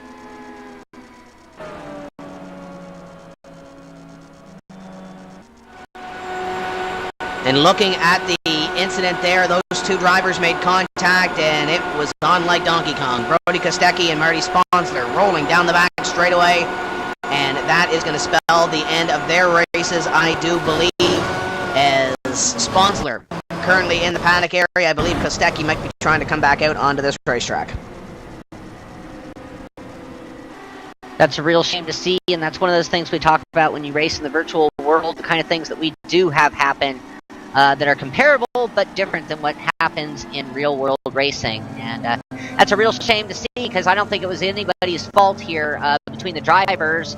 And we have a couple of the biggest names in this race now terribly damaged, or we'll see if they even continue on. Yeah, to kind of use a phrase that a lot of drivers will say, it looked like it could have been warp or net code. And again, if you're not familiar with the iRacing model, all that is you have two computers that are communicating. And essentially, if there's a gap in that communication, the computer has to assume something. And all it can take is what it just recently had. So if you were moving a certain direction and it loses even a millisecond of code, it thinks you still go in that direction. And for a lot of sims and a lot of applications, that's not a big deal.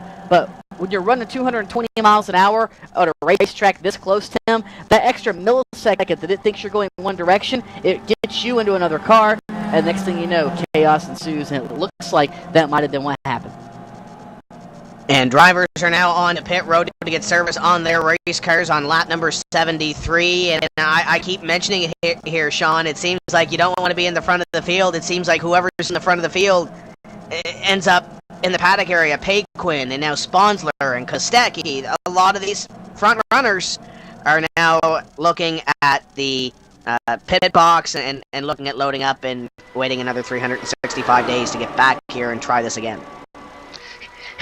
You know, to an extent, I'm not sure there's anywhere safe to be out on this racetrack at the moment, because when you're running 200, 220 miles an hour, things happen oh so fast. So we've seen trouble at the front, we've seen trouble at the middle of the pack, and we've seen guys even at the rear of the pack having their own trouble as well. So, and unfortunately, I just see Marty Sponsler has now disconnected, so I think he might be calling it a day there.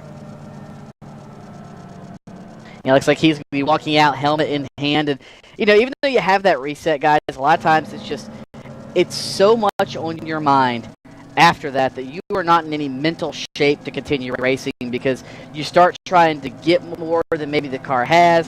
You start trying to overcompensate for what you've already lost. And a lot of times that could be a major, major problem.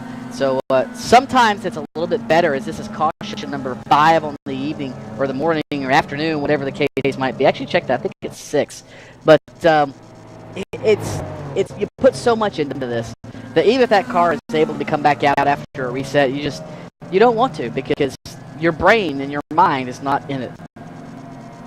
And in order to get back on the lead lap, you have to race your way back on the lead lap. So if you're more than one lap down, you're pretty much out of contention for the victory, and that's what everybody seems to be going for here, is that big win. Yang Ao is your leader, Mitch McCracken in second, Ryan Norton in third. Is Ryan Norton coming onto pit road? Yes, he is. Ryan Norton onto pit road from third place. That should move up a couple of drivers. Sean Stroud also coming onto pit road, as well as a couple of others back there as well. So it looks like a couple of drivers taking this opportunity to come down. They might be fixing a little bit of damage. I believe Sean Stroud may have had some on that most recent caution.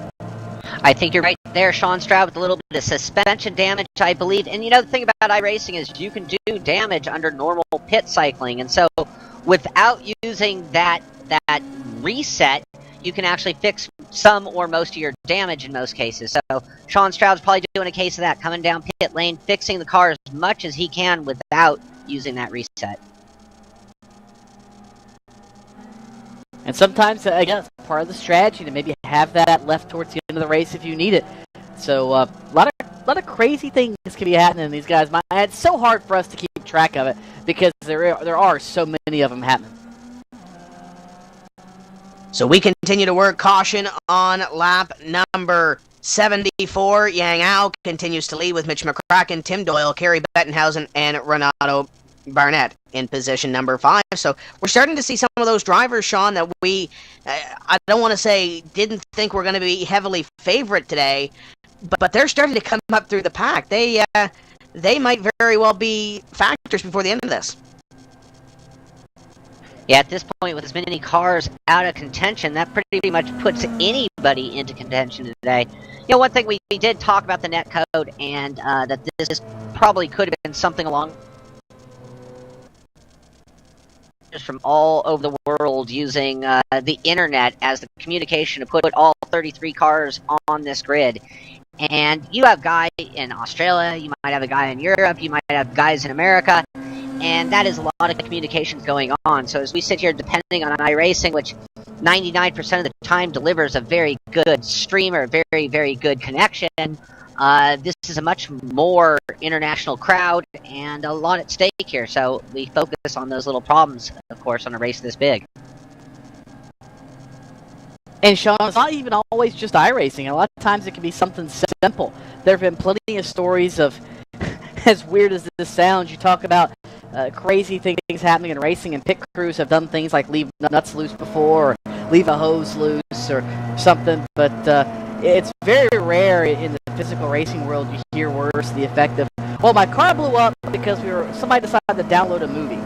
But a lot of times that'll happen, and there are literally households in this country, in the world for that matter, where the girlfriends and the kids and the wives are off limits to the computer while I'm racing because that bandwidth that you take up with all this, even that little click to download a photo can be all it takes to set just a little bit of latency into your code, and for that split second, boom, then you have a disaster like you saw. So it's there's a lot of elements into this that maybe the average casual fan watching maybe for the first or second time who's not really into sim racing doesn't understand. And there's even sacrifices with families and kids and whatnot with this type of racing, just as there is with physical racing, Tim. And I know Steve Sheehan and Brian Blackford on the oval side do a great job with their Hot Lap segment presented by Junior Motorsports.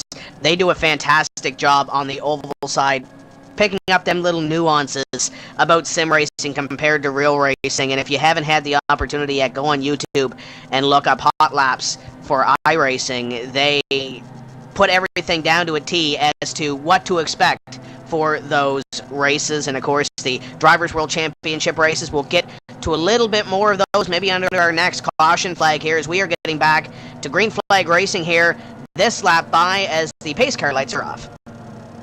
I just want to make a quick correction real quick, and thank you to Kevin Kress for pointing this out to us, but there are no resets in this race. There are no resets in any of the Pro through C licensed rooms or sessions that we're running today. It was only allowed in the D and rookie level race that's going on today. So thank you for pointing that out to us, Kevin Kress, and that explains why some of these guys are calling it a day after some damage. And you know, the way a lot of the rules packages are worded, sometimes it's hard to pick up on that. As a green flag is out, we're racing once again, Tim.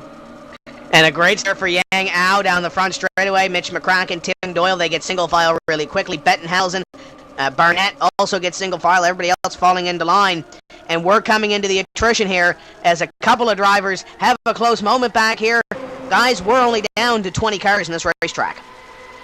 And one car we are still following today is Tim Doyle, who has moved to third place. So somebody who is definitely one of the favorites and definitely somebody who we want to see move to the front. He is now there and just about a half a second back of Yang Ao out leading this race. What a fantastic drive for Tim Doyle to come from the tail of the field to be inside the top 5 with a shot to take the lead here at any point from Yang Ao. Doing a fantastic job. He might be a candidate for 2 in a row, Tim. Yeah, definitely do not count out Tim Doyle in car number 1 as he runs in position number 3. This might be the time we see some green flag racing, guys. A couple of unconventional 2-car tangos, I guess you can call it, about mid-pack. These guys teaming up and getting a little bit of a draft going, but the train that we saw earlier, except for maybe your top 3, has really broken up a little bit. So we might have the opportunity now to see some green flag laps and get to lap 200. And a couple other drivers to focus on a little bit. Monica Claire Brandt, who's managed to stay out of trouble all day, is up into the 9th position. And believe it or not, Chris Cahill, big trouble there for Weissert, I believe. Bud Weissert, who's been fighting car trouble all day, into the wall hard. Yeah, possibly a remnant, Sean, of that contact earlier, bringing that out, but tough break for a guy that we'll affectionately call the beer man. And it looks like he just got into the wall in the short chute there, and I don't know who that was behind him, but he did a great job staying off him. That was car number 33, as Budweiser, that car is toast. He's done for the afternoon. And as I was saying, Chris Cahill was actually was running in the 10th position there, so we'd seen him kind of having trouble staying on the lead lap even, and now up into the 10th position. And I think that moves him into the 9th position with the trouble there for Budweiser. And it might just be all about surviving this one today, guys. This is what, 7th caution? And we're not even halfway yet. So this one, at least at this pace, the most heavily cautioned Indianapolis 500 and iRacing in quite a while. But again, we still have a long way to go, approaching the 200-mile mark. And we could get caution-free the rest of the way. We don't really know. We almost had a little caution under caution, as I think that was Kerry Bettenhausen who came a little hot to collect the field there. And we're seeing a lot of those guys up at the front of the field that we've called their name all race long, but we're starting to see some of the other guys creep up and gals creep up. Monica Claire Brand right now scored in 8th place, Brian Norton in 9th, and then you have guys like Sean Stroud who had to come down pit road to fix a little bit of damage back in P15 right now. Your top 4, we've heard these names all afternoon long: Yang Ao, Mitch McCracken, Tim Doyle, and Kerry Bettenhausen. Your top 4 drivers as the field works past pit road on lap number 79, and I believe they are staying out on the racetrack, or at least it looks like. Looks like everybody in about the top 5 is staying out and not going under pit lane. You know, we've talked about the way things would play out. One thing I know about online racing is you always have a few cautions in the beginning. You usually finish with a few cautions, and you usually get those long stretches in the middle.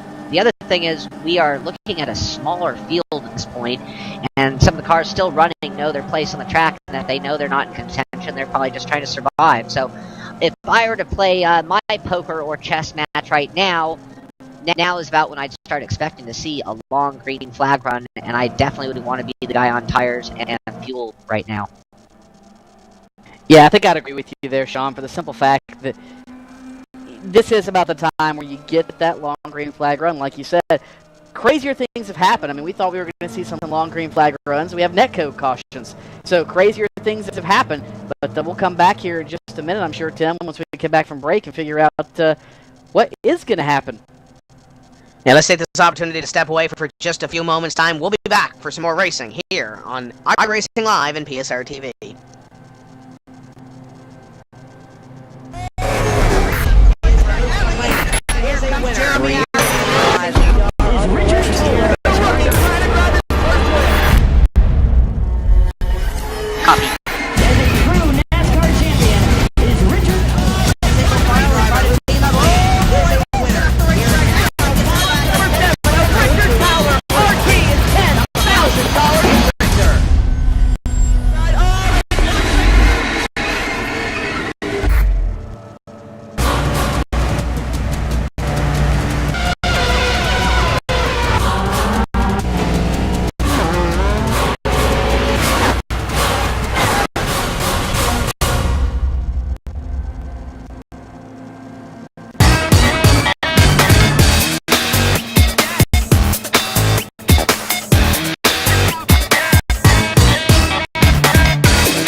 So we are back under caution, still 81 laps underway. Yang Ao still out in front, followed by Mitch McCracken. Tim Doyle in third place, Kerry Bettenhausen in fourth, and Renato Barnett is in fifth place. And we've seen a lot of cautions, we've seen a lot of great racing, and I expect at this point with the smaller grid out there, we are expecting hopefully a longer green flag and hopefully some great racing, because we've seen some great racing already between Yang Ao and Mitch McCracken, and with Tim Doyle and Kerry Bettenhausen entering the mix, I think we can expect more of that in the future here.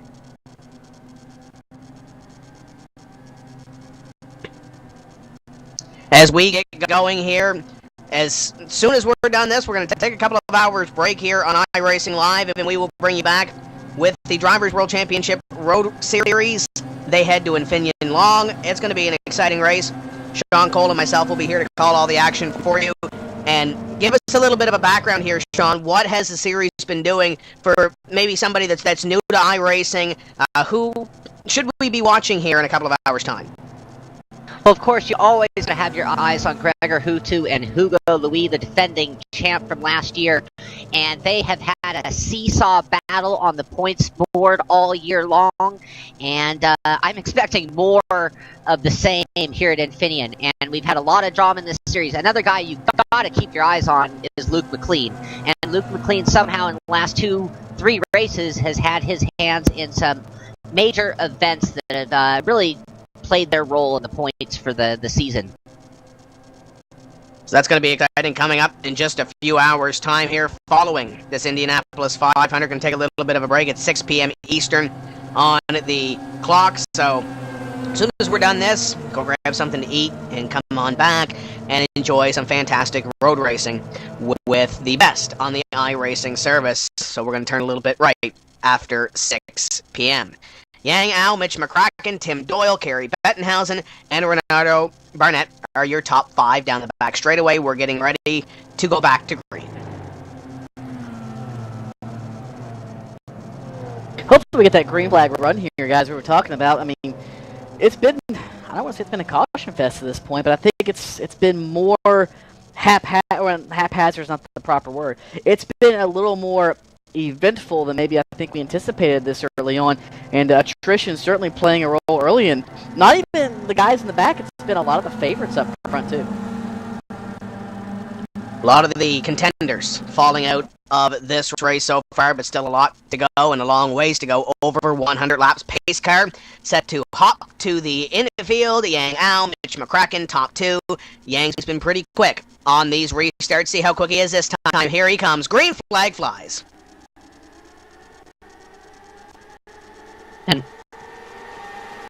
And once again, no trouble for getting the car underway by Yang Ao. He got underway real well, and it looks like Mitch McCracken was able to slip right into his slipstream, so we've seen more of the same there out in front, and Tim Doyle and Kerry Bettenhausen also getting in and underway just very nicely as well. Hopefully these guys are going to start to get kind of settled out here a little bit as one car. The 33 machine's starting to try to make a move as well. But I think a lot of guys still starting to get in making laps mode at this point, just because it is right at 1 o'clock Eastern time now. And build the racetrack for an hour and a half. And mentally, you start to break down after a while, so you make sure you get closer and closer to the end before you start to wear out what little bit of mental prowess you have left. And Mitch McCracken right now is wearing out the back of Yang Ao right now as McCracken closing in on the lead. As a couple of drivers back there getting racy. I believe that was around Ryan Norton in the number 4 trying to make a move back there. He picks up a spot. One driver falling back through the field. That might be Randy Freeman losing a couple of spots. Yeah, we haven't focused a lot on Randy Freeman. He has moved back a little bit, but he looks like he's kind of regrouped. And actually, he's down low, so maybe kind of letting a few cars going by right there. And that's the 33 going by of Carlos Bolanos Jr. So much for being patient at this point of the game, guys. Guys still trying to make some spots up, but I guess if you're substantially faster than the guy in front of you, you do want to get in front of them, because if we get the green flag run we're anticipating, you want to make sure that you don't lose a lot of time to the leader by just kind of hanging out. We saw what it did to Yang Ao earlier, hanging around the lap car, and it boxed everybody up behind him. So certainly you want to make sure if you can make a pass that you do that here at this point of the race. And Tony hit the nail on the head. There's some of those drivers back there that came down pit road, and they're a little bit faster than the guys in front of them, so they're trying to make those moves to get back up near the front of the field. Speaking about moving back up, Tim Doyle has moved to the back of Mitch McCracken. That's the battle for second. Kerry Bettenhausen isn't too far behind either. And one car I think we should keep our eyes on, and that's Monica Clara Brand. And I'm going to say she's done the same thing she's been doing all day long. And she went and topped off on fuel and tires at the last moment possible. So she's running in 13th position right now and only about 4 seconds back of the leaders. But with a car that looks very fresh, and she's just looking pretty strong. I think she's going to have a very good run. She's shown a lot of patience today and shown that she can run up front. And right now she's got the strategy working to her advantage. Yeah, she certainly does. And, you know, Tim and I talked about it a little bit earlier, Sean, but it's one of them deals of when I won that Daytona 500 split a couple years ago, it's the same strategy I employed. Just ride till you get to about the last 100 miles. Maybe play around a little bit to see what you've got, but attrition always has a toll in these big, long races, and I think she might be on a good strategy for that. She's played around. She knows what her car can do up front. She knows how she compares to everybody else, and now it's just a matter of getting to the end. So I think, Tim, she might be out-snookered, to use a hillbilly term, I guess, but she might be out-thinking a lot of these guys at this point, because she's done a lot of that strategy work. She's laid the groundwork for what I think she wants to do later in this race. And the one thing she has right now is a very clean car right now. I don't think there's any damage to that number 13, so that will play into her hand as well. This time by 112 laps to go in this race. 88 laps completed. Mitch McCracken looking over Yang Ao for the lead. Your top four, you can throw a blanket over them. They're in the same slipstream, about 7/10 of a second between your top four.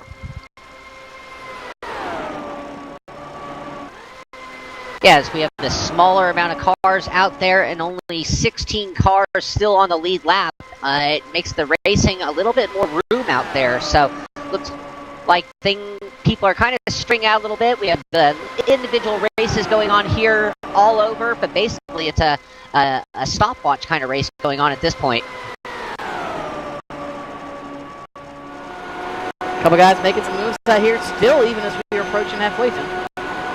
Looks like the 33 of Bolanos has fallen back a couple of spots here. Randy Freeman, Chris Cahoe coming up through the field, making up a couple of spots on what was P7. Freeman now to 7th, Cahoe to position number 8. And this happens about 4 seconds behind your leaders, Yang Ao and Mitch McCracken. Yang Ao continues to be out in front, and it looks like they're trying to separate themselves a little bit from position number 3.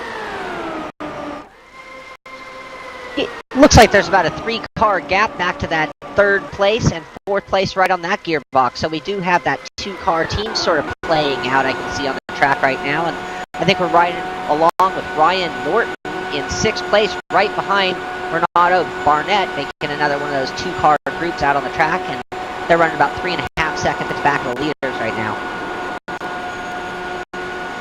I think now, especially with a smaller field, you start to kind of see who really has something left and who maybe needs to work on their car a little bit. When you've got 6, 8, 10 cars, it's really easy to get in their slipstream, Tim, and just kind of ride, because maybe they're not putting 100% at this point, as still some moves going on with the 33 machine back further in the field as he continues to slip back through the running order. But I think this is the point where you've got to be very aware of what your car is doing so you can make the right adjustments as we get closer to the end of the race. And you keep talking about these caution flags that we had at the start of this race.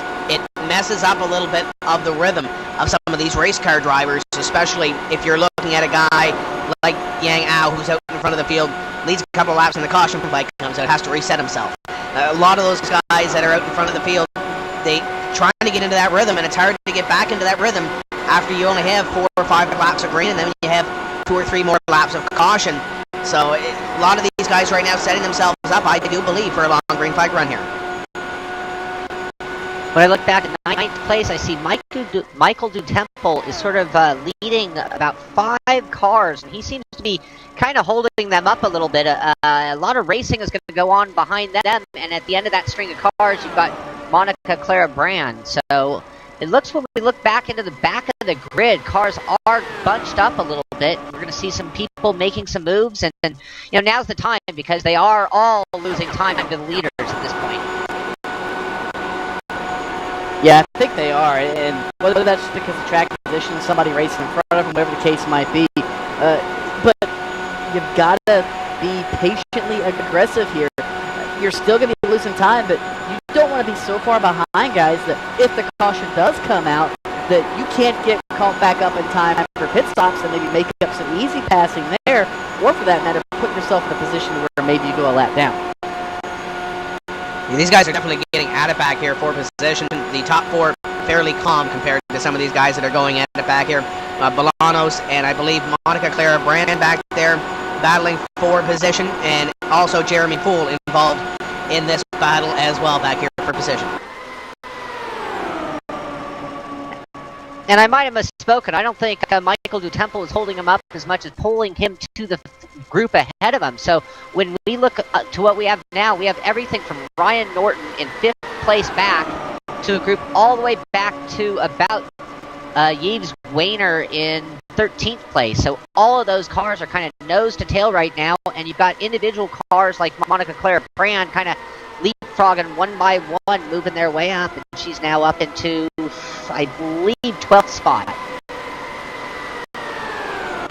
Again, just trying to work the attrition right now to her advantage, but she's been bypassed by at least 1 or 2 cars so far, so I think maybe she needs to work on her machine. Or it could be, Tim, again, you get back here in traffic, some of this more turbulent air, and as good of a job as iRacing has done to model what it does to these cars, sometimes you got to make sure that you're able to get fresh air on the car, because otherwise, it's not going to handle the same.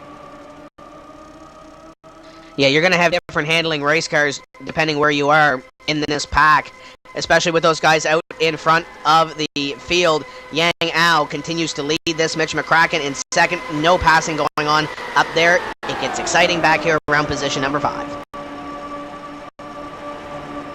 Yeah, from 5th place on back, you've got only about a 1/10 of a second or a car length at the most between cars, and basically you've got Ryan Norton, Randy Freeman, Renato Barnett, Chris Cahill, Michael Dutemple, Jeremy Poole, Carlos Bolanos Jr., Monica Clara Brand, and Yves Wayner, all nose to tail.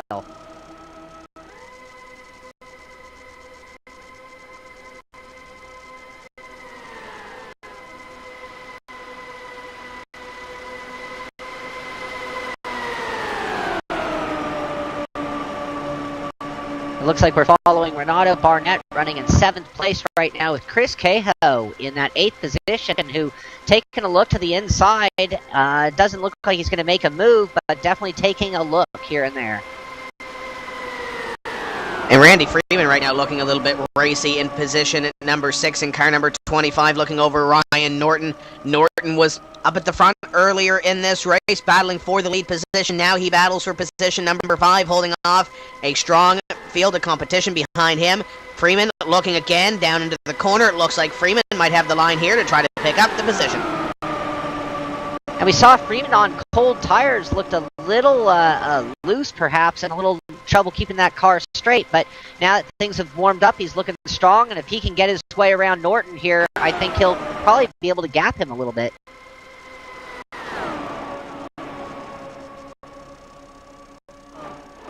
So Freeman will go to the spot. Norton will fall back to position number 6 for the time being. Barnett and Cahill are going at it just behind them for position. And here comes Cahill to the inside.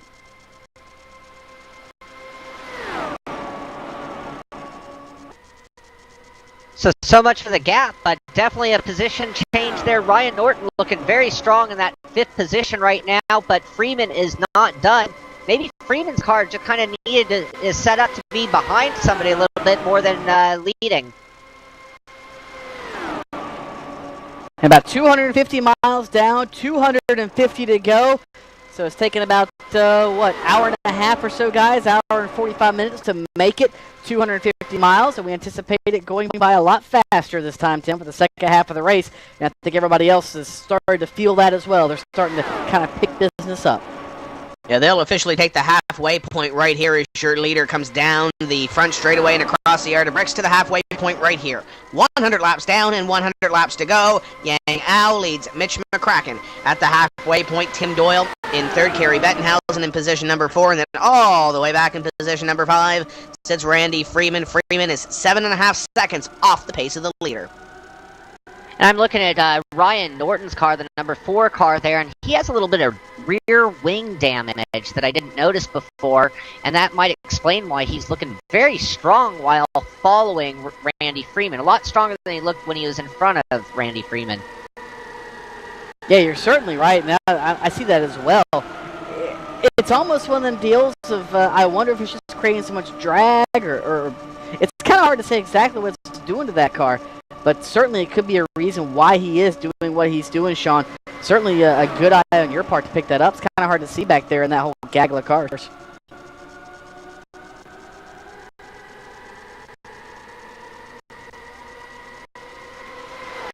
These guys getting added at this point back here outside of the top 5 or 5th place on back with Freeman. Norton still there. Cahoe in position at number 7. I believe if there's anybody that might be able to contend, we talked about Ryan Norton being up front earlier in the race. Chris Cahoe was that lapped car that was shuffled out earlier in this race. If there's anybody that might have the opportunity to get back up and have a shot at these top 4, I'd look at that 4 and that 8 as possibly 2 drivers to put up there. Yeah, Chris Cahoe's looking very strong right now, and so is Norton. But again, Norton's got that damage to his car, so I'm wondering if he can actually run strong with clean air in front of him. But great view here from Chris Cahoe's nose camera, and a great view of the damage on the back of Norton's car there. The thing is, if you want to get up there towards the top 4 or 5, so on and so forth, Tim, need to start picking up. Longest green flag run we've had all day, and right now they're not really showing they've got the speed. So if they want to be up there, they need to make sure they pick business up or find some speed somewhere, something, because running 6, 7, 8 seconds off the lead is not going to get the job done. They're definitely going to need a little bit of help, maybe a caution flag or something along those lines, but we still have 96 laps to go in this race. There is still a long way to go, but they are indeed falling off the pace of your top 4 ever so slightly per lap. As Freeman leads this second pack, Norton and Cahoe closed right up tight behind him. Here comes Cahoe to the inside looking, nothing doing down the first half of this straightaway. Looked like Cahoe had something off the corner for your top 2 that are leading this pack. Looks like Cahoe is really strong between the 2 corners, and he gets a great run, and he almost seems to be backing off at times to not run over these guys, but then he's not getting a great run out of the corner onto the straight, which is kind of keeping him from making a very strong move at this point. Yeah, almost makes you wonder what kind of downforce package he has on that machine, if maybe he's giving up a little bit of straightaway speed to be faster through the corners. And that's one of the things about Indy, guys. It's such a unique racetrack, and it has 4 distinct corners, 4 distinct straightaways, and you want to make sure you're good through each one of those corners. But, Tim, 5/8 of a mile is a long way to give up just a little bit, because that little bit can mean something big at the end of the straightaway, and it's that balancing act that these guys have to get the car set up for, and a lot of times it presents a pretty big challenge. And especially when you're not sure what the race is going to do, as we have a pass back there. I believe it's Monica Clara Brand making a move on Michael DeTemple for position number 9. She moves up a spot, and DeTemple almost moves up into the safer barrier at a corner number 3. Close call there for the number 24. But that's the way you got to look at it. You don't know if this race is going to go green for a long while, or if we're going to have a bunch of cautions, or what the deal is going to be when we start this race, when we throw the green flag. So right now these guys are getting a long green flag run, so we're starting to see some guys separate each other, see what they have. But as we said before, they might not be pushing 100% of what they have in their card. You know, with that move, Monica Clara Brand moves into 9th position, so we've seen her one by one go over 3, 4 of these cars and that puts her right behind Renato Barnett, who's kind of been the patient guy in this group of 4 cars ahead of her. So it'll be very, very interesting to see when she gets into that position. Is she going to keep leapfrogging people? And if so, is she strong enough to bring this group all the way back up to those leaders? But at this point, they are making time in each and every lap, and there's really no change in their running order.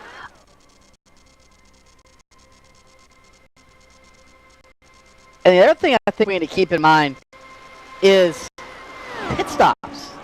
We haven't seen green flag pit stops all day, guys, and that sometimes can make or break some of these drivers as far as getting onto and off of pit road. The stop itself is not always the challenge. I mean, yes, it's challenging to get stopped on your marks and have service completed, but you got to make sure you get onto and off pit road as efficiently as you can, and we might see a lot of shuffling on that. These guys haven't had a chance to do it all race. They've been under the luxury of a yellow flag. And these guys are setting up for pit stops likely in about 12 laps or so, anywhere between 120 and 125. If this race stays green, we currently work lap 109 right now. Just one note, Tim Doyle's fastest lap of the race happened 2 laps ago on lap 107. So Tim Doyle has stepped it up a little bit here. Yeah, I noticed Kerry Bettenhausen has fallen back just a little bit, still well in touch of this group, but 0.4 of a second back of Tim Doyle. So it's that 1, 2, 3, and then just the tiniest a gap to Kerry Bettenhausen, and then it's about 8.5 seconds back to Randy Freeman and pretty much the rest of this grid. And it makes you wonder how many of these guys are starting to figure out what they maybe need to do for those stops as things begin to shuffle out. And I want to talk real quick, too, about the Bettenhausens. We talked about it a little bit on the pre-race show, guys. As Tim Doyle, I think, just caught a piece of the safer barrier. Something up with the machine of Tim Doyle, that one car. So we can get a report on that and figure out exactly what if any, damage has been incurred to the purple machine. But it's always great to have the Bettenhausens involved. I mean, for so long, Gary and his family and Tony and whatnot were integral parts as major problems for second place. Second place is blown up, Tony. Mitch McCracken in the short chute between 3 and 4 is on the apron. This race will stay green flag, but just after Tim Doyle scraped the wall on the front straightaway, McCracken has blown his engine, and there's another one of your favorites out of this race. Wow, the favorites are just dropping one by one, and wow, first time we've seen somebody just go out because of a motor problem. Everybody else has found trouble out on the track in terms of damage, and I wonder if there's a little bit of damage we didn't see to Mitch McCracken's car that led to that engine failure. It's hard to say. Could have been a gear ratio. Maybe he was pushing it, hoping for shorter green flag runs throughout the race. But certainly something awry on the McCracken machine, and certainly a tough break for him. Had a solid, strong run going, and I don't know what Yang Ao's got going on, but apparently he's got a horseshoe, the Jimmy Johnson horseshoe somewhere, because everybody around him has had some sort of problem today. Up front has not been where you wanted to be unless your name is Yang Ao. And looking at this now, and I don't know if there's going to be any strategy coming up here in the next 87 laps, but Tim Doyle and Kerry Bettenhausen, I believe, correct me if I'm wrong, Sean, Ilka Happala told us they're racing from the same home today, so maybe there could possibly be some strategy played out there coming down to the end of this between Bettenhausen and Doyle trying to get past your leader.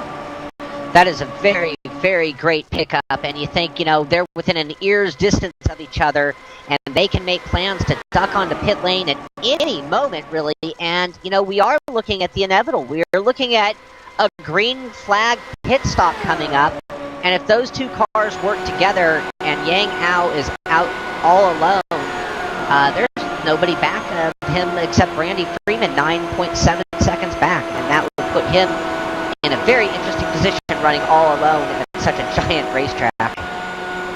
Yeah, it would. I mean, these cars aren't as dependent on the draft as, say, a stock car is with limited horsepower at some of their larger racetracks, but still, the slipstream, the draft, all those aerodynamic benefits come into play here at Indy, and as equally matched as these cars seem to be, yes, assuming everything else is equal, that could be something big for Yang Ao that he may have to contend with here. And it looks like Bettenhausen is dropping off the pace of your top two just a little bit. 0.8 of a second the last time by. The gap between your top two and Kerry Bettenhausen running in position number 3. We'll see what the gap is this time by. But Yang Au and Tim Doyle has stepped up the pace a little bit. And I believe Kerry Bettenhausen is going to fall off the pace another 0.2 of a second. So Bettenhausen is slowly falling off the pace of your top two. Top two have stepped up their game. And look at who the top two are. I mean, very interesting. We're a lot of laps from the finish still, but Tim Doyle following Yang Au. And this is always what Indianapolis comes down to, guys. It's always about the best 2 or 3 machines, the best 2 or 3 drivers, all put together at the right place at the right time, and closing in very quickly on the 300-mile mark here at Indianapolis. And Tim, I have to say a big welcome and a thank you. I don't think we've done it all show, but to all the fans at the racetrack, and for that matter, watching on the Indy500.com, maybe seeing one of these races for the first time. And as always, iRacing with many promotions available. They can get involved, and maybe they can be a part of this race next year and get their virtual picture or virtual head on the virtual Borg Warner Trophy. And of course, if you're looking to get involved in iRacing and you like what you see here this afternoon, head over to iRacing.com where new members can sign up and get 3 months for the price of 1. And you could very well, as Tony said, see yourself racing in the Indianapolis 500 here next season. And the great thing about iRacing, and I know, Sean, you can allude on this a little bit more as well, there's leagues out there that are privately hosted that drivers get in, and I know there's a ton of IndyCar leagues that are out there that race weekly that you can race with Tim Doyle, you can race with Yang Au, you can race with Kerry Bettenhausen and the rest of the field, and of course the official sanctioned races as well. They race around the clock, practicing around the clock for these IndyCar races. Oh, absolutely. There's so many IndyCar leagues out there. It's such a favorite amongst the community. You know, but the great thing about iRacing also is, you know, like you said, we'll be broadcasting that Formula 1 race later, and you got a lot of leagues that focus on that kind of racing. And the great thing about iRacing is the amount of cars, the amount of racing. Looks like somebody coming down pit lane. Is that Randy Freeman? Yeah, it looks like Freeman down the attention of his crew, as he will be down for what we assume is 4 tires and fuel, Tim. And these guys should be coming down between now and about 124, 125 as he gets service on his race car. The leader continues to stay out on the racetrack, and I believe Yang Au, Tim Doyle, they do indeed stay out on the racetrack here to complete 119. Yeah, one person to focus on. Monica Claire Brand is pulled up into the 6th position, and of everybody on the track running strong, I think she probably has the most fuel. Not by much, though. There are a lot of pits, so it's just a matter of how many times she pitted on that last caution flag. So I don't think there's a big difference, but it probably is going to give her another lap or 2 on the track compared to Yang and Tim. And you know, I'm sitting here doing the math. You can go about, when did we go back green? About lap 87, was it? Or something like that. This is going to be close, or maybe a 77. Is Yang Au on pit road for service. Guys, if you could stretch this to 1 more stop, you can make it the rest of the way. Some of these guys might have to make 2 stops. Fuel mileage could be the key to winning Indy this year. It's a good thing Tony's working the calculator, Sean, because mine broke about 15 laps ago. Yang Au down on the pit road to get service on his race car. Doyle and Bettenhausen stayed out on the racetrack, and we should see them down in a couple of laps as well. Absolutely, I'd expect to see Bettenhausen in for sure, because, you know, he's dropped all the way to 2 seconds back at Doyle, so that scenario of them working together is almost out of play unless Doyle's going to come in. He's coming in right now, but I doubt he's going to wait up for Bettenhausen. Bettenhausen is on pit lane. I don't know, like you said, if he's going to wait for him or not, but they're at least pitting together. So that strategy we talked about a little earlier might come into play. The downside for them, Yang Au's been out there in fresh tires for a lap or 2, so any advantage that they might get by pitting and coming out together might be negated by the fresh tires on the 3. We're going to have to wait and see, Tim, but certainly some interesting strategy will be playing out as pit stops continue.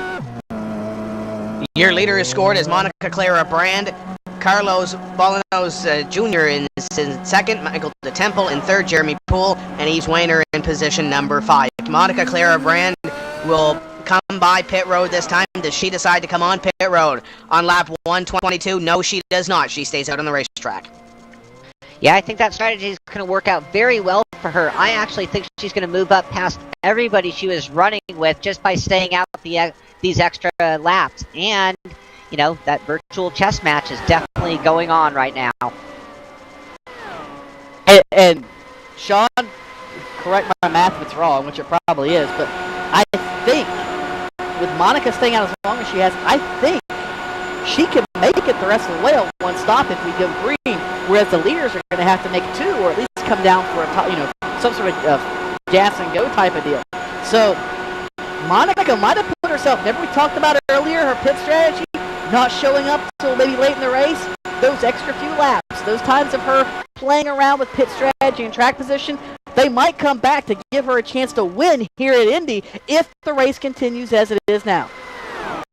We'll have to look at these pit stops, but I do believe under the last caution, I could be wrong, but I believe the leader stayed out under the last caution flag that we had.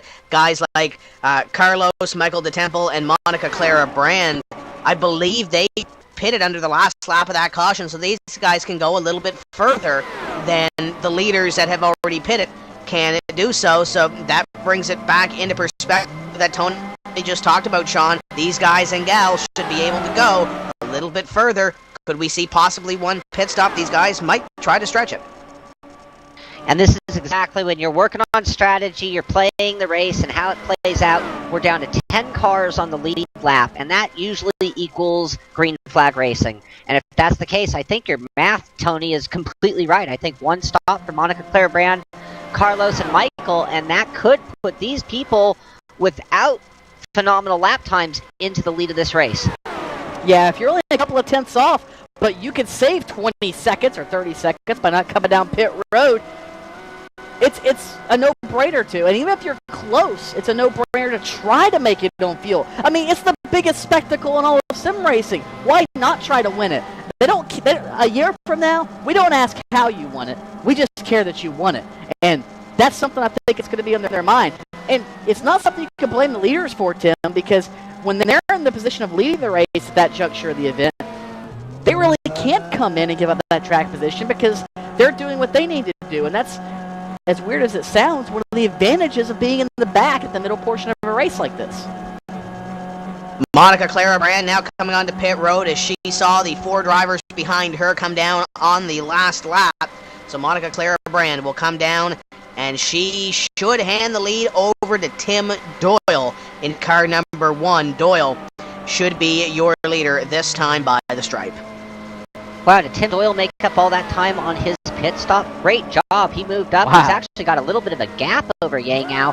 Definitely just a few car lengths, so Yang's going to be able to pull him back in using the slipstream. And it looks like Carrie Bettenhausen has fallen back a little bit more behind them. When things cycle around, they'll be running 1, 2, 3 in that order. So certainly a heck of a pit stop for Tim Doyle. And it's like we talked about earlier, guys.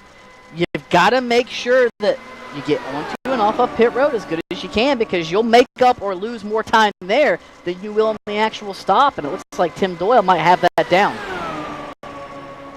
Yang Ao going to look for the lead here on Tim Doyle in car number 1. And you look at the opposite end of the coin, Sean. Carrie Bettenhausen, who was falling off the pace of the leaders at the time of pit stops, is now about 3 seconds behind this battle for the lead as Yang Ao continues to look over Tim Doyle. So Bettenhausen had a bad pit stop there. It looked really good on the entry to pit road for Carrie Bettenhausen. He looked like he charged that line a little bit more than the rest of the drivers did, but it's about 3 seconds back from the leaders is your third place car. And it looks like Carlos Bolanos Jr. might have done better on pit lane than Monica Clara Brand, and that kind of changed that position. You got to remember, Carlos actually came in with that group of 4 cars and left Monica Clara Brand all on her own, but it looks like they've come back together out on track. Pass for the lead. Here goes Yang Ao. He wants to lead, Tim. And he's going to take the lead into corner number 1. Yang out of the lead. Tim Doyle back to second place as they swap the lead on lap number 129. Now what does Tim Doyle do? Does Tim Doyle hang with Yang Ao? Possibly Carrie Bettenhausen's back there now without any help. with those guys possibly working together, Sean, could Tim Doyle be thinking, let's go back and grab the teammate? I think he'd like to do that, but that might be why Yang Ao wanted to move to the front to make sure that just did not happen at all, and push the pace of this race and turn that 2.8 second gap and hopefully increase it from Yang's perspective. You almost have to wonder. Obviously, crazy things can happen in racing, but you almost have to wonder if Yang Ao is not destined to be the Tony Stewart of the virtual Indianapolis 500. All the laps that Tony Stewart has led, all the times. Trouble! Yellow on the speedway, guys. This throws it all out the window. Carlos Jr. And he's got heavy damage to the back of the wing there, Sean. Yes, that's going to